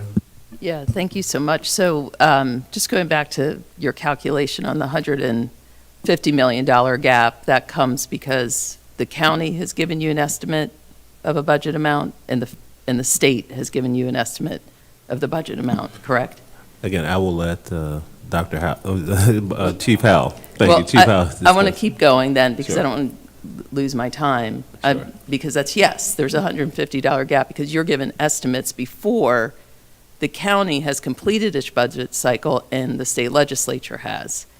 So this opportunity is that we don't have to just be quiet and accept. We could lobby, we could continue to point out the failures around tax and revenue reform over the last few years, and the unfunded mandates and the reduction of revenue to specifically PGCPS. That is correct. Yeah, so more of what I'm looking for is maybe a quick explanation of how we know we have a $150 million gap, but what we do between now and the finalization of these county and state budgets. But also, I want to say we focused a lot on your specifically named reductions, but what every single parent PTA is talking about now is this reduction inside the schoolhouse that feels unclear and nebulous, and that they're being told, no, we can't do this, the budget's been cut. And there's such a lack of clarity, but everyone now knows, like every single PTA meeting, the principal's talking about this, but that clarity needs to really be documented. So those are my 2 topics, and I'll stop. Board member. I can address your question around the estimates that we have for this budget. So our gap that we're projecting is based off of the enrollment data that we've shared earlier, as well as the funding amounts that's outlined in legislation. So we're able to project our revenue. Obviously, we want to wait until we get the final state aid document to confirm our revenue assumptions, and then we are comparing that to our growing costs that we know that we have to cover at a minimum, which is primarily our compensation cost and the retirement cost, and we know we have that salary lapse as well that we spoke of before, that we need to bring that down. So when we just sort of look at those items along with some of the ongoing costs of just running the district, we know that between the increase in our expected revenues and the increase in our expected costs, along with the investments that we're making, we don't have enough, and we're short by that $50 million, which is where we're going to be looking for some additional support from the county to provide some coverage on that. I don't know if you want to address about the clarity. Board Member Goins McCants. Thank you, Chair Jackson. My question is similar into the vein of Board Member Bruiser Strother's second comment, partially the first one as well. When we are looking at this budget overall and some of the conversations that we've had around where priorities are and wanting to make sure that we are putting our investment in students specifically, and there have been a lot of things in the community about the size of our central office specifically, but also a lot of information from you all at our public hearings about just what it takes to manage the blueprint and those fundings and be able to run our schools at the level that we are able to, the size of our district. So with that, my question is twofold. Number one, have we looked at our central office and if there are any other areas at central office that we can cut? And in terms of communicating to our schools and ultimately to our families, is there a way that we can speed up that process to be able to talk about school budgets in a way that parents and families and quite frankly us can better advocate and talk about this is a non-negotiable for our schools, because we don't want to be in a position where we are having conversations with principals and we're being told it's their discretionary budget and they're showing us numbers and saying, well, actually it's bigger than my discretionary budget. I'm going to have to change how my school operates fundamentally because of these budgets. Well, I can start by saying, any parent can look at, again, $150 million in cuts that didn't come from the schools. It's a significant cut in 1 year. I mean, there's no district in the state of Maryland that has cut that deep in 1 year. And our commitment, again, as I started with, was to preserve the supports in the classroom. You need, in a district this large, if we're going to attack variance, you need a level of central office that's functional to be able to help with that scale, or it just won't happen. We've seen lots of urban districts across the country decentralize and destabilize. We're not seeing achievement in many of those places, because there's no way to attack variance when you have no one to be there to be able to provide that level of consistency.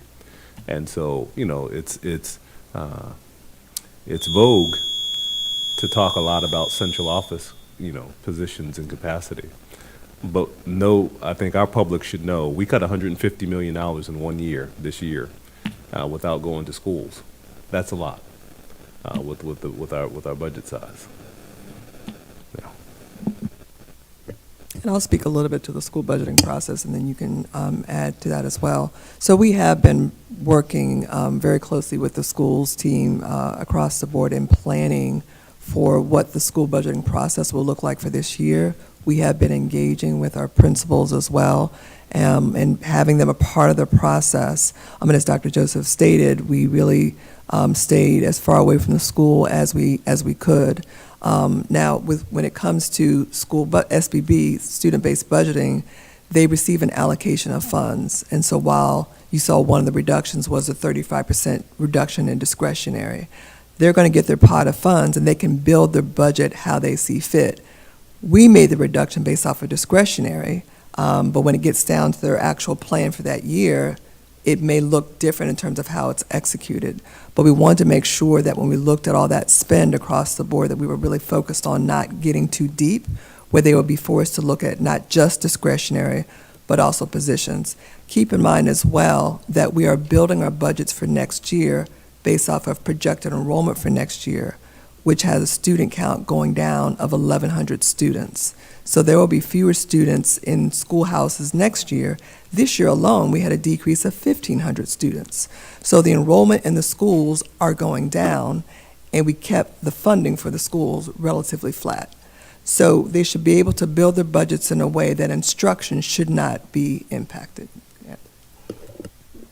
In addition, one of the things we've been doing in our principal training meetings is actually preparing them for the budget cycle by actually working with them to actually look at the budget, look at your school improvement process, look at your strategic plan, to look at return on investment and how you're planning to use and align your funds. Because one of the things we've noted with our leadership in schools is how are you using the funds to match the priorities of the school system along with the priorities that you've set in your school. And so as we work through that process with them, we've already started early on to actually take them through some trainings with the budget, and we're continuing in our meetings to come.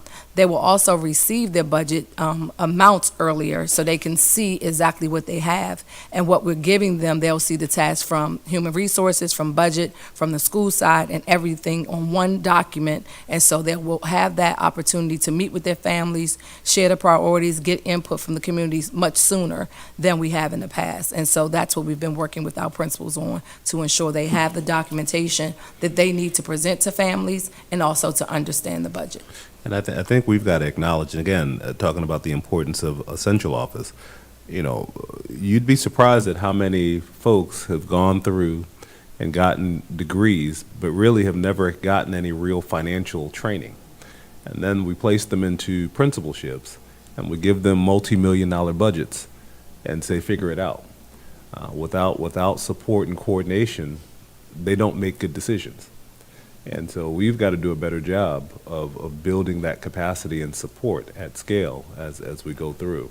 That's just not a Prince George's County issue. It's a national issue. And so that's something we know, we recognize going into this season that we must address. I think that completes our comments for tonight's presentation. Moving on to 16.0, the consent agenda item. The chairman recognizes Dr. Joseph for the consent agenda items 16.1 through 16.11. Thank you, Chairman Jackson. I recommend that the board approve consent agenda items 16.1 through 1611 this evening.